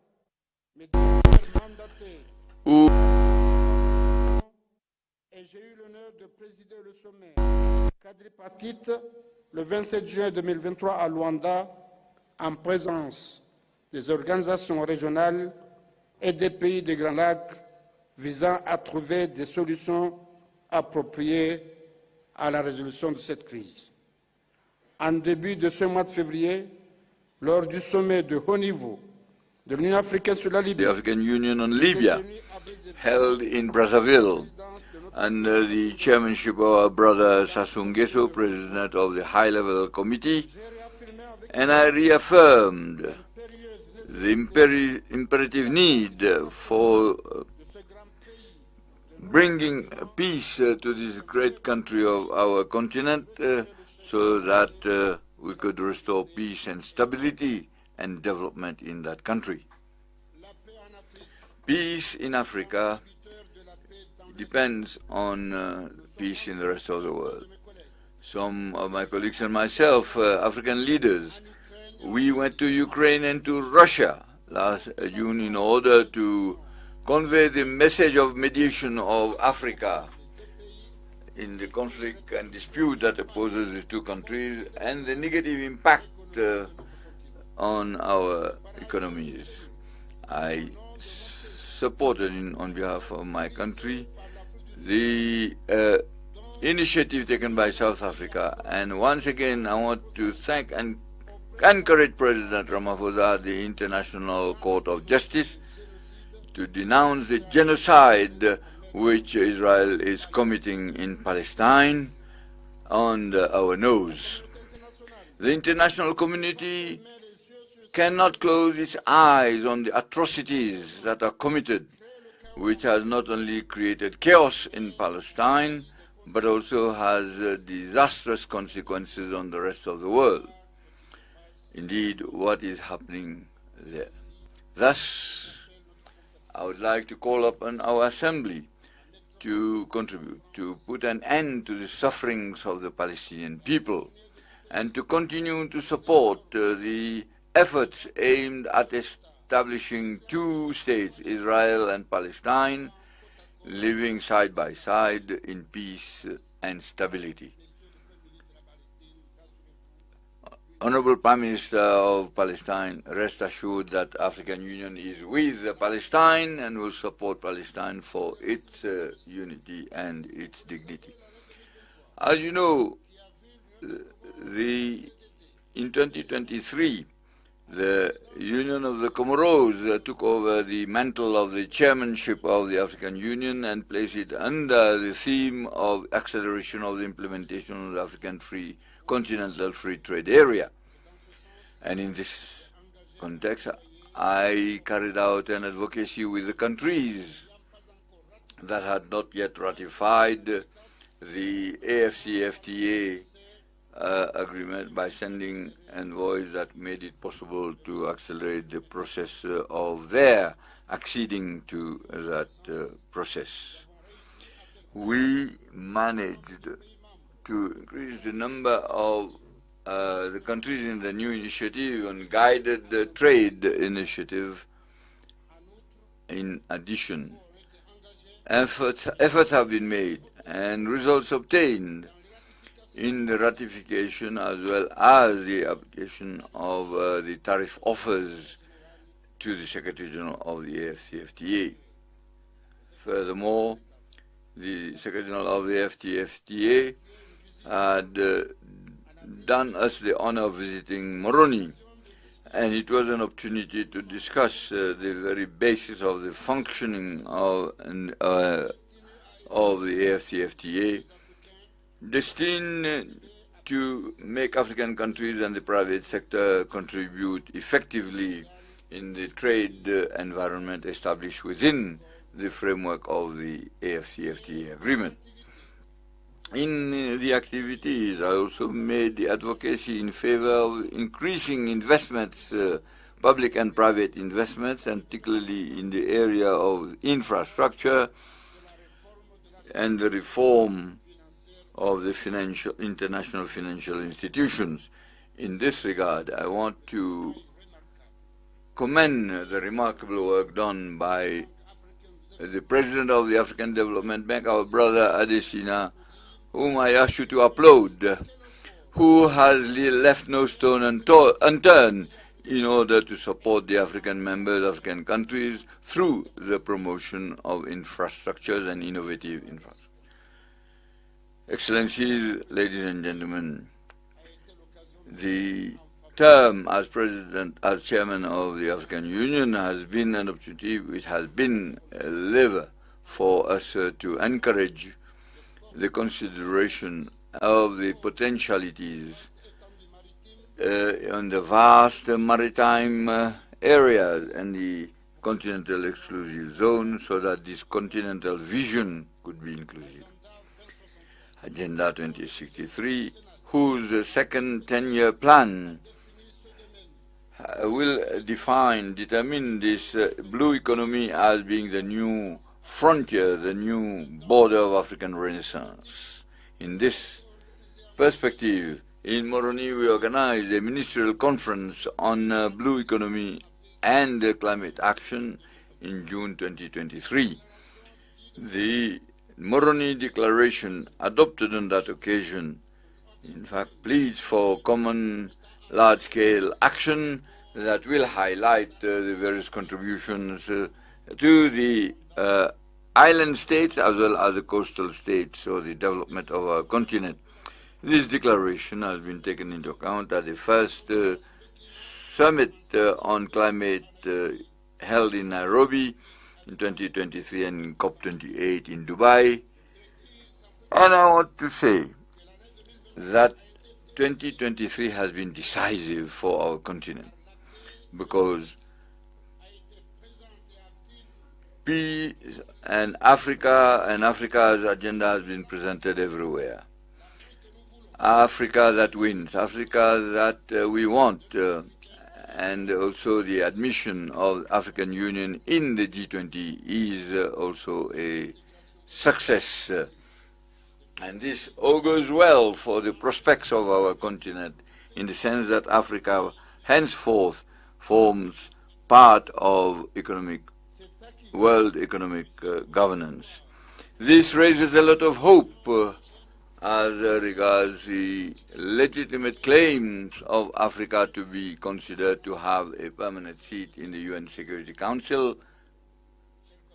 Dear colleagues, ladies and gentlemen, at all international summits in which I participated in my capacity as the current chairman of the African Union, G7 in Japan, going through the second summit, Russia-Africa in Russia, the BRICS in South Africa, then Africa in Cuba, and also the EU is in Brussels and the Africa-Italy summit. I left no stone unturned to defend the interests of our continent by participating in the conference on that is Compact with Africa held in Berlin, Germany in November 2023 in the presence of many African colleagues and European colleagues. I wanted to mark our interest in the growth in private investment, national and foreign investments in order to create jobs and wealth sharing on the continent. Participating in the recent summit that is Italy-Africa, of course, followed the same route. This country that has assumed the chairmanship of G7, I urge them to accelerate the implementation of the partnership for infrastructure and investments. Furthermore, I would like to underscore that the potential of African youth in Africa is an asset that we have to use in all our projects. I welcome the initiative of 1 million plus launched by Auda Nepadi in Moroni, and which aims at making our youth an important and necessary link in the development of Africa. So, particular attention was given to the integration and to fight against such scourges as violence against discrimination against women. In Moroni, the positive masculinity was held also in Moroni, and we organized jointly with President Ramaphosa in South Africa the third Conference of Men on Positive Masculinity of the African Union in November 2023. Excellencies, ladies and gentlemen, may I stress that Africa should make sure that its voice is heard in the architecture of development financing, which is being unfolded under the G20. We have to seize the opportunity of our pertinence to the G20 in order to form alliances and coalition with our partners so that the ongoing reforms at the international level be in line with the collective interests of our countries. At the time when I will hand over, I want to say here loudly and clearly that I am very much grateful and that you have honored me on behalf of my country, the Union of the Comoros, in the service of our continent and the sons and daughters of this continent. And I cannot conclude my statement without expressing my sincere gratitude to the states of the East African region who did me the honor of entrusting to me the responsibility of taking the chairmanship of the organization. I want to thank the members of the Bureau of the Assembly and the chairperson of the African Union Commission for the active solidarity that had marked our common action, the convergence of views and on various issues, and also that we be heard. I express my gratitude to all the partners, bilateral and multilateral partners, who have given me their invaluable support in the exercise of my mandate as the chairman of the African Union. And I don't forget the remarkable work done by my colleagues in Moroni, the government, members of the cabinet, and the support that the Comorian Committee on the African Union. So we would like to wish full success to my brother Muhammad Ul Ghazwani, who will take over for the noble mission that will be entrusted to him in the service of our continent, and I thank you.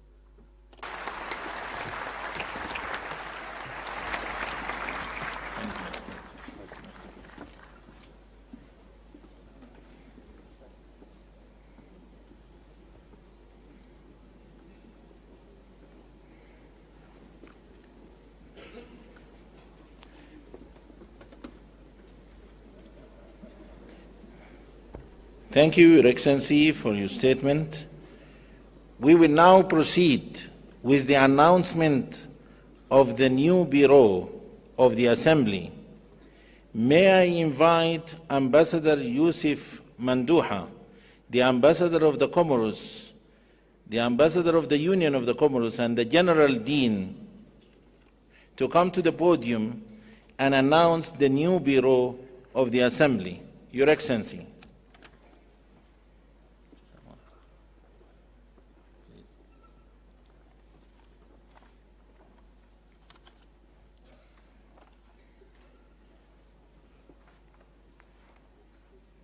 Excellence, Your Excellency, President of the Union of Comoros, Mr. Azali Assoumani, outgoing Chairperson of the African Union, distinguished heads of state and government of the African Union,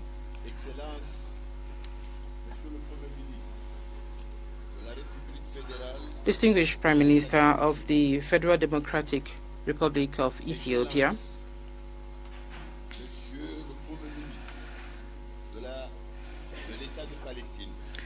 the Prime Minister of the State of Palestine,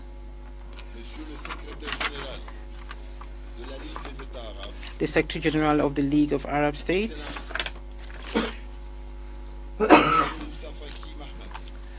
Chairperson of the African Union Commission, Mr. Moussa Faki Mahamat,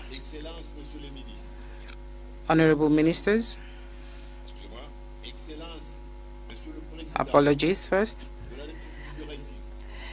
Your Excellency, the President of the Federative Republic of Brazil, Honorable Ministers, Ambassadors, heads of the African Union organs, distinguished commissioners, all protocol observed. Assalamu alaikum to you all.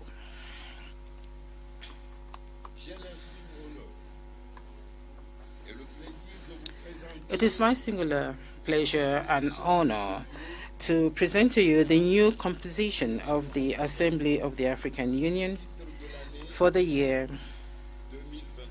2024, and this is in line with the rules of procedure of the Assembly, particularly in its Article 16. And so the Bureau of the Assembly will read as follows. Chairperson,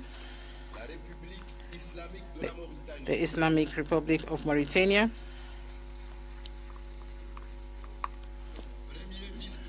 First Vice Chair,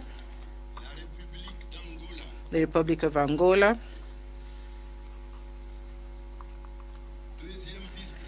Second Vice Chairperson, the Republic of Congo.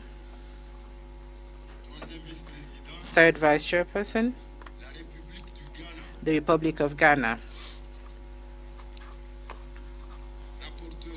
Rapporteur of the Bureau of the Assembly, the Union of Comoros.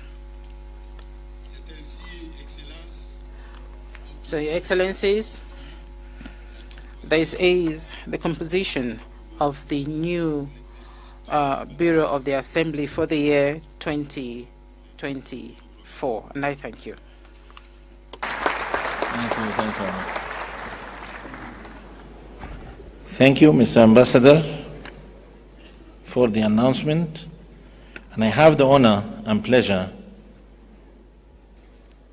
to invite His Excellency President Ghazali Osmani, President of the Union of the Comoros, to deliver his handover statement. Thank you.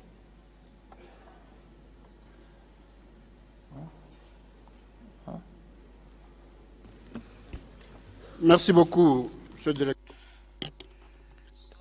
Thank you very much, Chief of Protocol.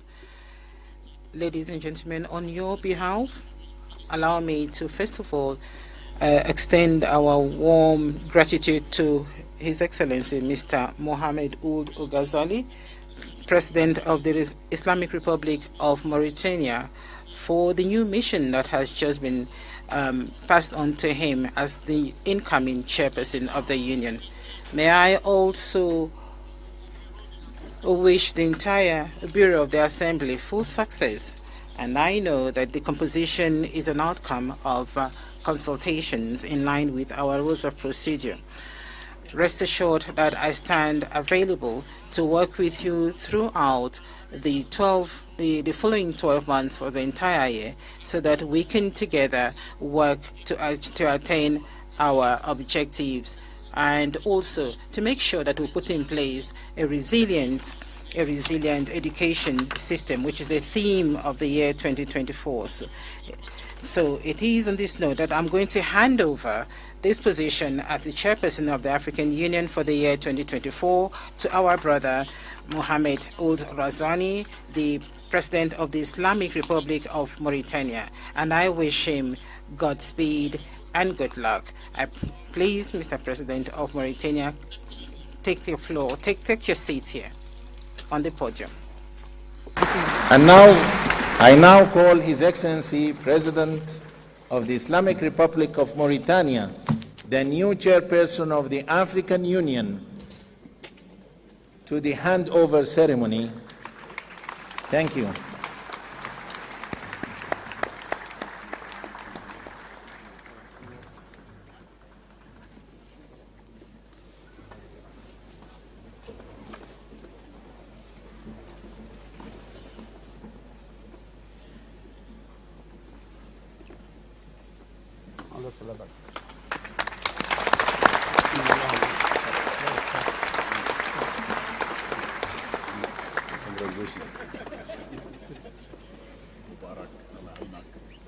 Il a peur, quoi, je vais faire la tête.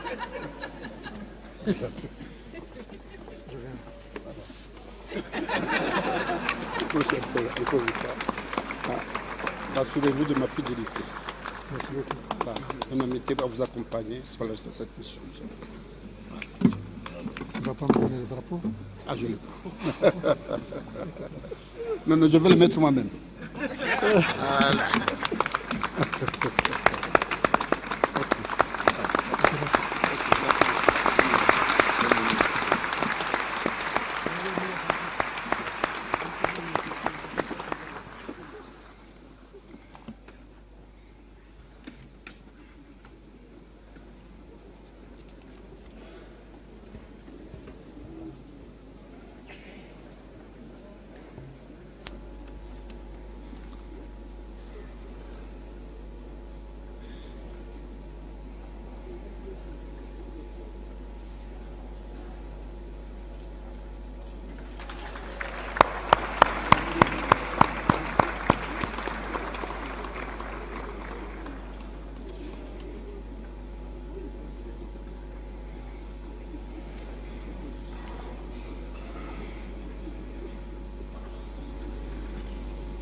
Your Excellencies, ladies and gentlemen, I would like to invite the President of the Islamic Republic of Mauritania and Chairperson of the African Union for the year 2024, His Excellency Mohammed Ould Sheikh Al Ghazwani, to deliver his acceptance statement.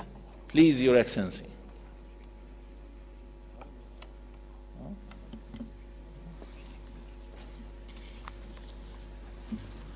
Merci. Shukran. Thank you. At the outset, Excellencies, Heads of State and Government, ladies and gentlemen, on behalf of myself, I wish to extend my thanks to His Excellency Mr. Azali Osomani, the President of the Union of the Comoros and the outgoing Chairperson of the African Union, for the excellent chairmanship of the Bureau of the Assembly during his term.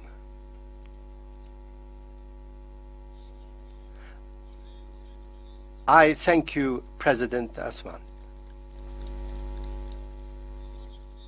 Allow me now to make my address.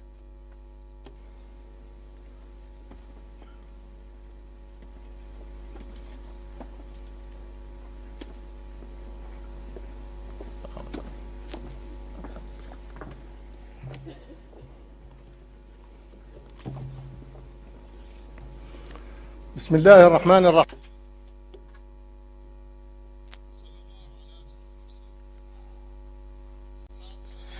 Excellencies, heads of state and government, dear colleagues, Excellency, President of Brazil, Mr.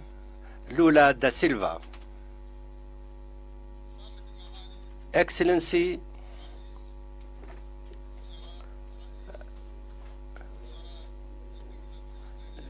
Prime Minister of the State of Palestine, Mohammed Ibrahim Shitye,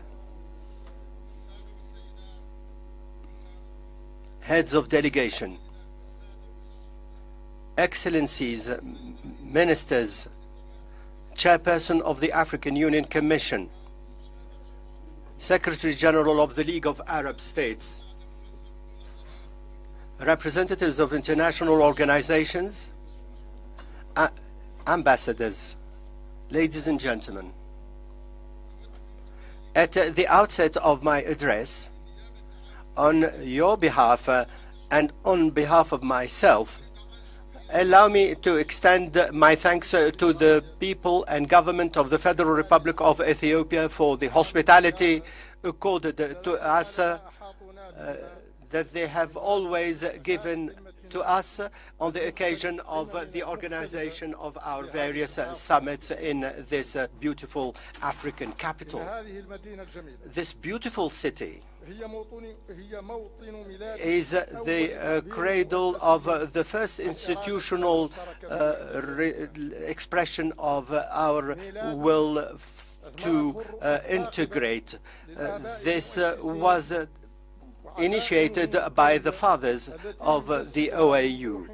All of this is reflected in what President Mukhtar Wildada said in his address in 1963. Quote, the whole world is looking at us now, especially our African people. The crime that we can commit against our people is to fail. End of quote. The late president believed in upgrading the level of African joint action. He believed that his country represented a historical link between the north and the south of the continent, and he wanted the country to be one of the pillars of the new African organization.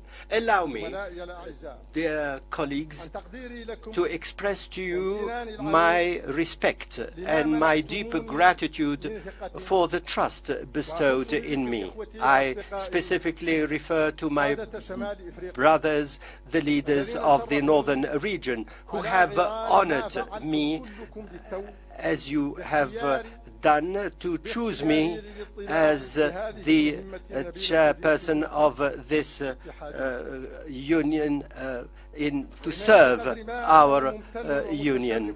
I am honored by this choice, and I understand the volume of responsibilities I have, particularly in the midst of this critical period through which our continent is going at the moment.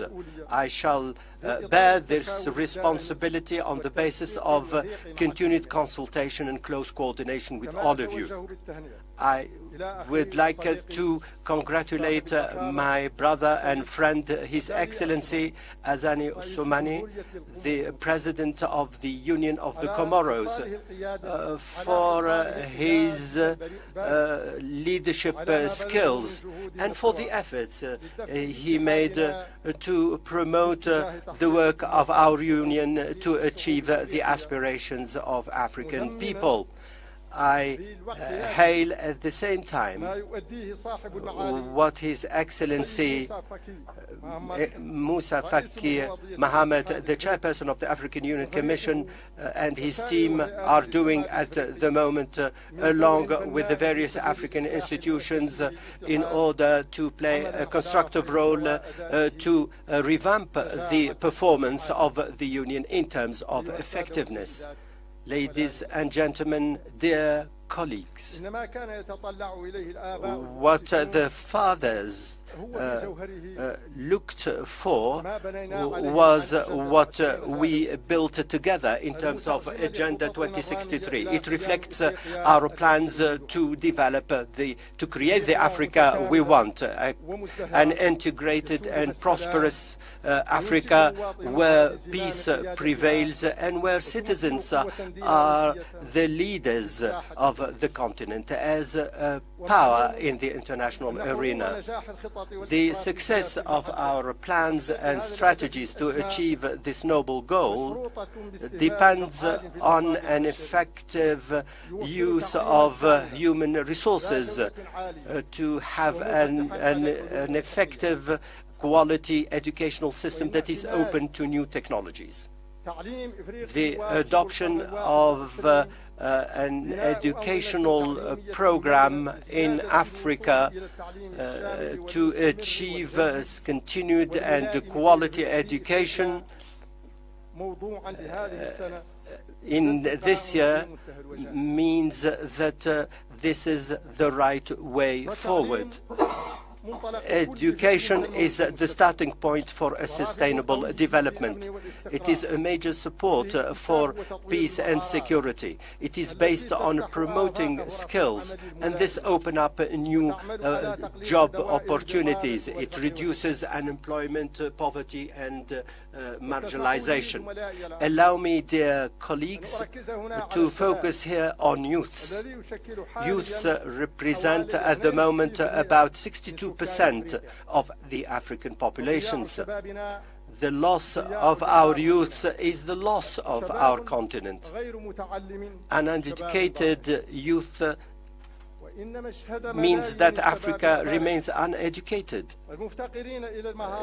African youths lacking the basic skills and who are unemployed in their countries and who are now taking up the boats of death through illegal immigration because of the absence of the horizon for a life in dignity and because of the absence of living in dignity in their country. All of these elements are a source of concern to us, and this means that we need a revolution in our educational systems. Our continent is lagging behind when it comes to the achievement of the fourth objective of development. We need to have comprehensive development, and we need to address the problems faced by our educational systems because of low accessibility and the high rates of dropouts, in addition to low quality of training and the various challenges. It is not acceptable to leave 17% of our children out of schools, out of primary schools. 75% of our young people do not have the skills that they need in secondary education. we all have, as governments and civil society and various actors, we have to deploy further efforts to mobilize the human and technical and financial resources to create a revolution in our educational systems.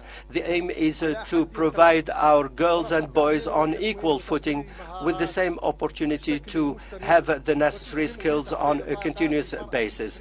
The aim is to unleash the potential of African women and to enable them to participate in the leadership positions and in development.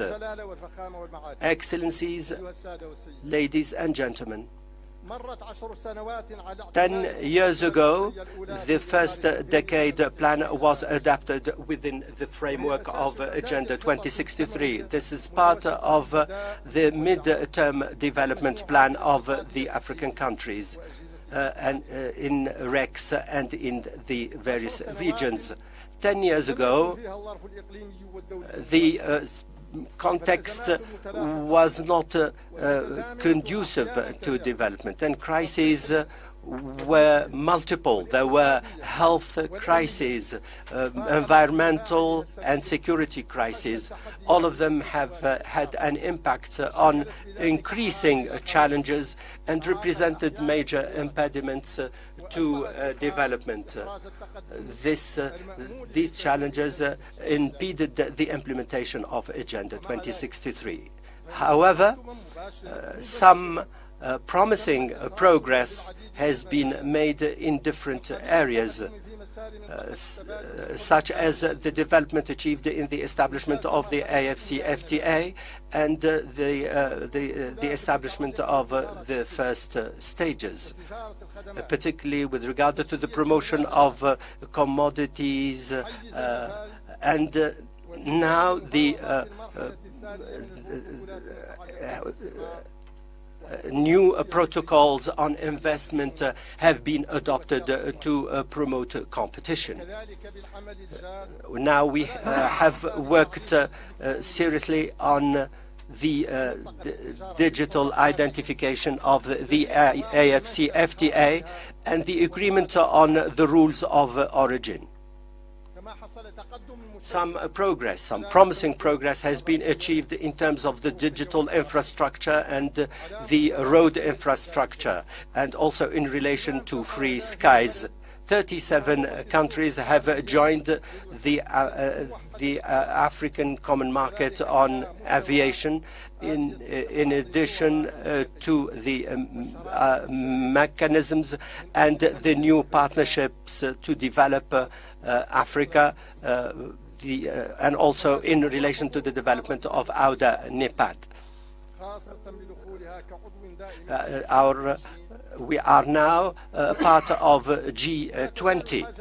We need to work harder to promote to reform the UN system to consolidate the presence of our continent in its leadership position, with now the new seat in the Peace and Security Council.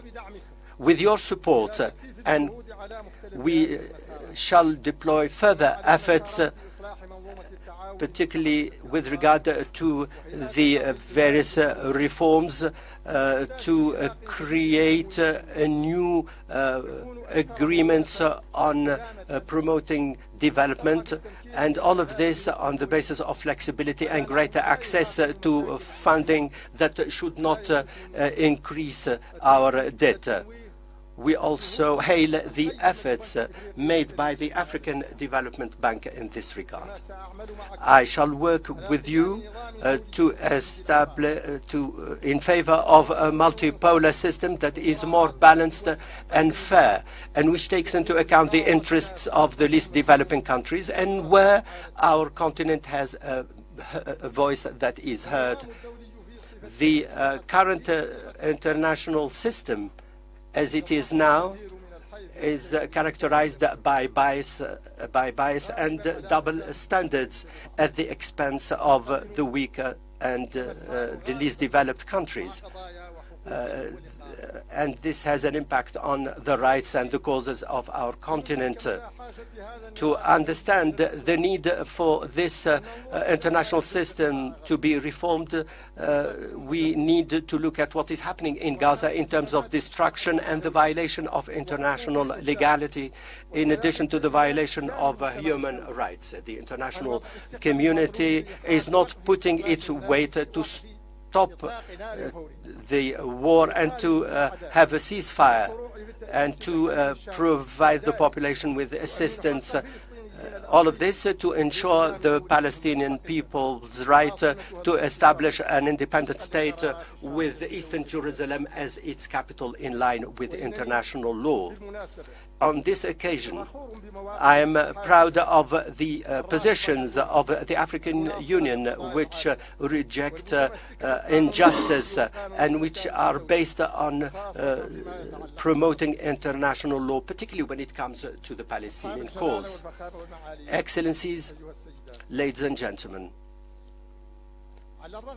in spite of the progress made here and there, in some areas, slowness is still the characteristic of our work. Thus, and within the framework of the decade 2024-2034, we need to intensify efforts to deal with the situation in different areas in the continent. Over 600 million Africans do not have access to electricity in the 21st century.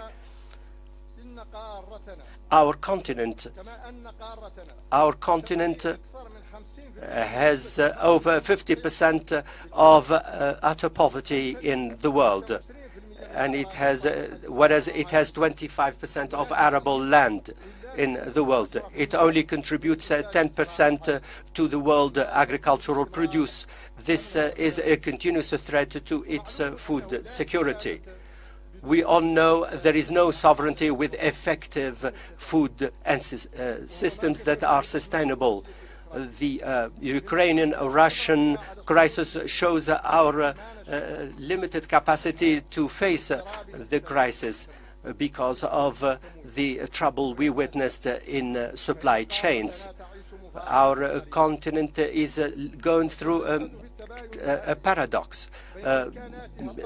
There is a gap between the tremendous human resources, the strategic position of the continent, in addition to the various natural resources that can make it a continent of peace and prosperity, and the reality that is characterized by poverty and marginalization. And to address this paradox, we need to mobilize all the resources in order to ensure an effective implementation of the second decade plan 2024-2034.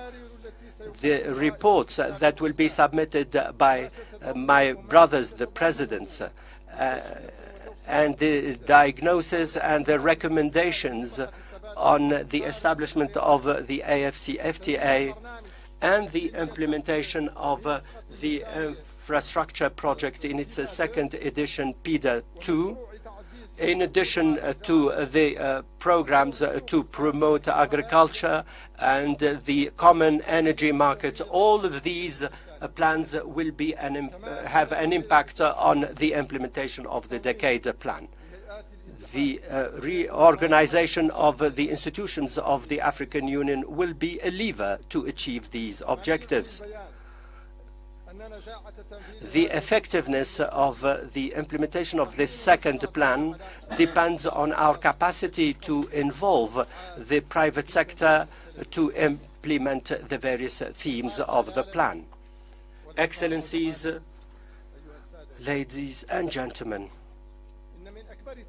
one of the major challenges facing our continent at the moment is the spread of tension and armed conflicts, in addition to terrorist groups. These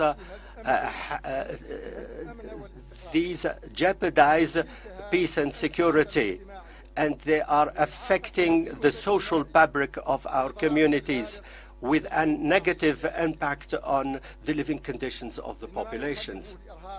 Terrorism and civil wars in our continent generate a loss of life and a destruction of infrastructure and economic systems.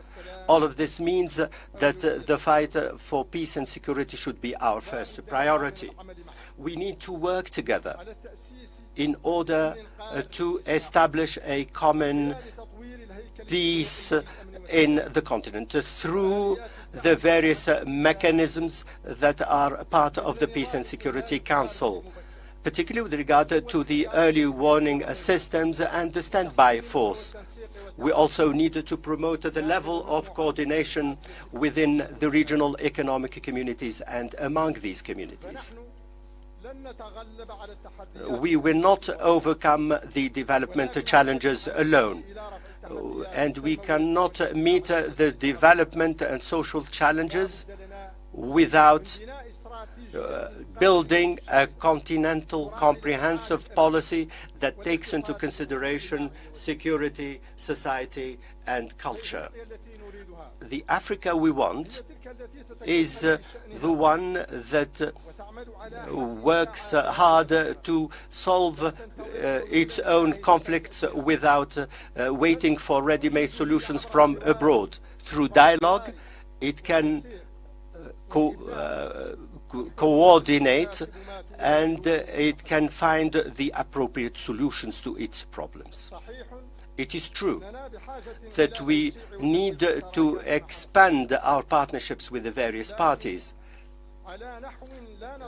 but we should not be an arena for competition among others, which is detrimental to us economically, socially, and also from a security perspective. What makes the security situation more complicated in the continent is what we witnessed recently in terms of the unconstitutional changes that have an impact on the social and political stability of many countries. Of course, our union has made significant efforts through its legal mechanisms and through its various decisions and declarations. As we did in Algiers in 1999 and in Lomé and Accra in 2020 to deal with unconstitutional changes. But this did not prevent the return of unconstitutional change in our continent. All of this means that we need to work together to consecrate the rule of law and to establish real democracies that guarantee a peaceful alternation of power on the basis of stability and transparency. All of this requires that we need to pacify the political situation and overcome social conflicts and ethnic strife through dialogue and consultation. We need to improve social governance, economic governance, and political governance in general. Today, more than ever, we need to be inspired by African wisdom, the spirit of dialogue, and the search for consensus to manage the various crises. So we need to be innovative to bring back stability and peace to our societies. We need to improve economic, social, and political governments. We need to improve environmental governance. In spite of our weak contribution to the pollution which is leading to climate change, we are the most affected by this change in terms of floods, desertification, and the deterioration of our environment. Therefore, we have to deploy further efforts to promote the capacity of our citizens to adapt to the implications of climate change. And we need to work for the benefit of a sustainable climate management.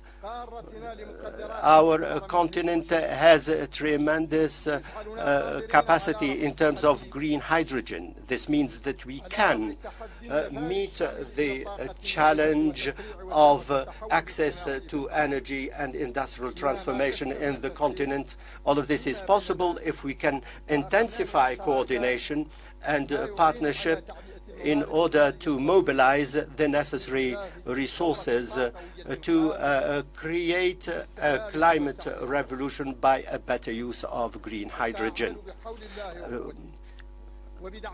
With your support, I will work on using the available resources to us in the continent so that we can contribute to the achievement of the Agenda 2063. Excellencies, ladies and gentlemen, the current situation in the world and in the continent requires more efforts on the basis of our common principles and values. We need to be aware of our common sense of destination. All of this means that we need to achieve our noble goals. The achievement of our noble goal of having a continent that is prosperous and integrated with peace and security, to be a dynamic force in the world, may, because of the current situation, may sound difficult at the moment. But as a matter of fact, this noble goal can be achieved. And we shall achieve this objective together on the basis of Agenda 2063, on the basis of the strength of our union, and because we have the tremendous resources and we have young populations on the basis of our ambitions and expectations. Therefore, all of us have to continue promoting the institutions of our union. In this way, we can have a better control of our future and affairs, and we can increase our integration and unity. And in this way, we can meet the expectations of our people, the legitimate expectations, as shown in Agenda 2063. I call upon for more unity and efforts to meet the challenges faced by our continent. I declare open this summit, the summit of the heads of state and government of the African Union, and I wish you full success in your deliberations. I thank you very much.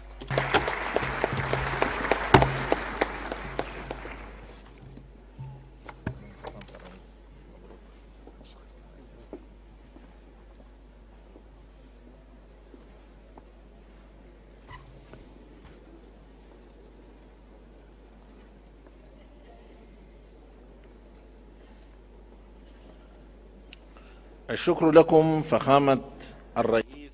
I thank you, President Mohammed Ould Sheikh Ghazouani, President of the Islamic Republic of Mauritania and Chairperson of the African Union. Gentlemen, we will now proceed to the launch of the theme of the year 2024. I would like to invite Commissioner of Education, Science, Technology and Innovation, His Excellency Professor Mohammed Bil Hussein, to guide the proceedings on these items. Excellency.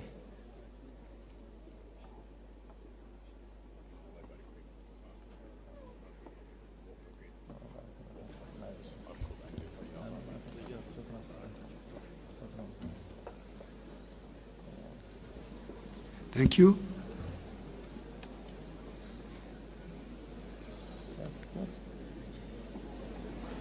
Please, Excellency. Yeah. But let the high table be in place properly.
To launch the theme of the year 2024. An education for African fit for the 21st century, to have comprehensive, sustainable, quality education for Africa. Your Excellency, the Commissioner, you have the floor. Thank you, Mr. Chair. Excellence, Monsieur le Excellence. Excellency, Chairperson of the African Union Commission, distinguished heads of state and government, ministers, the Deputy Chairperson of the African Union Commission, staff of the African Union, distinguished members attending this meeting. Allow me, Mr. Chairperson, to extend to you a warm welcome to the seat of the African Union. It is my privilege to take the floor now to give you a summary of the progress that has been made.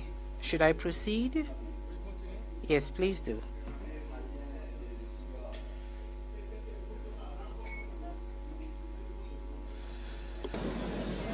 Même les commissaires sont descendus.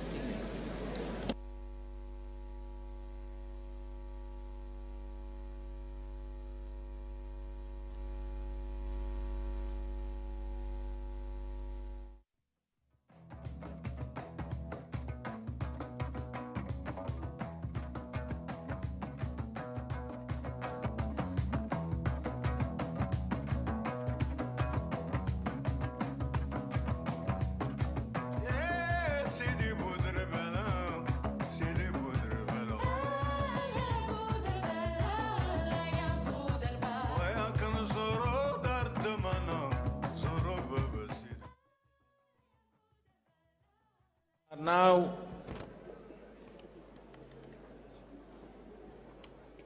in the session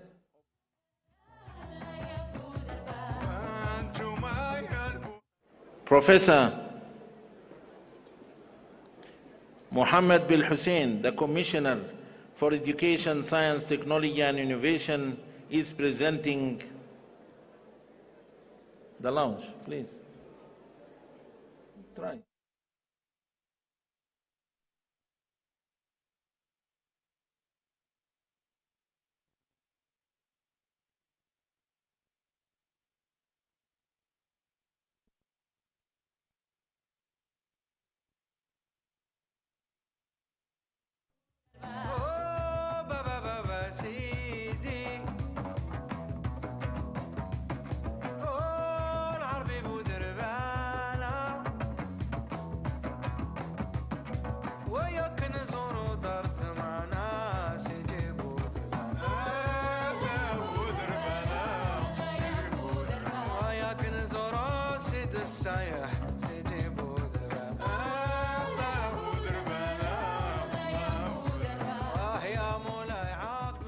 President, the Chairperson of the African Union Commission, Your Excellencies, Heads of State and Government, Your Excellencies, Ministers, the Deputy Chairperson of the African Union Commission, Your Excellencies, colleagues of the African Union Commission, distinguished participants to this session, permit me for starters, Chairperson, to extend to you my warm congratulations for your election to the helm of our union. I'm honored to report to you the progress achieved since last year in the preparation of a detailed concept note and of a roadmap for the implementation of the decision to make education the theme of the year 2024. The motto for the theme is, and I quote, like you already cited in Arabic, educate an African fit for the 21st century, building resilient education systems for increased access to inclusive, lifelong quality and relevant learning in Africa. End of quote. Chairperson, ladies and gentlemen, the preparation of the updated document that has been submitted to you was based on a participatory and consultative process with various multilateral and bilateral partners. The process was crowned with an extraordinary session of the STC on education, science and technology held in October 2023 that discussed and then approved the concept note and the roadmap, reaffirming the need to maintain the building of resilient education systems in Africa. Lastly, in January 2024, the PRC also reviewed, commented, and enriched the work done, and the Executive Council endorsed the concept note and the roadmap. Chairperson, Your Excellencies, members of this august assembly, it is important to always recall that education is a fundamental human right, public good, and main public responsibility. The supply and the financing of education possibilities are therefore a primary responsibility of public institutions. Your Excellencies, ladies and gentlemen, among the very important efforts, or in spite of the very important efforts and progress achieved in the area of education, four main indicators sound the alarm. First, concerning the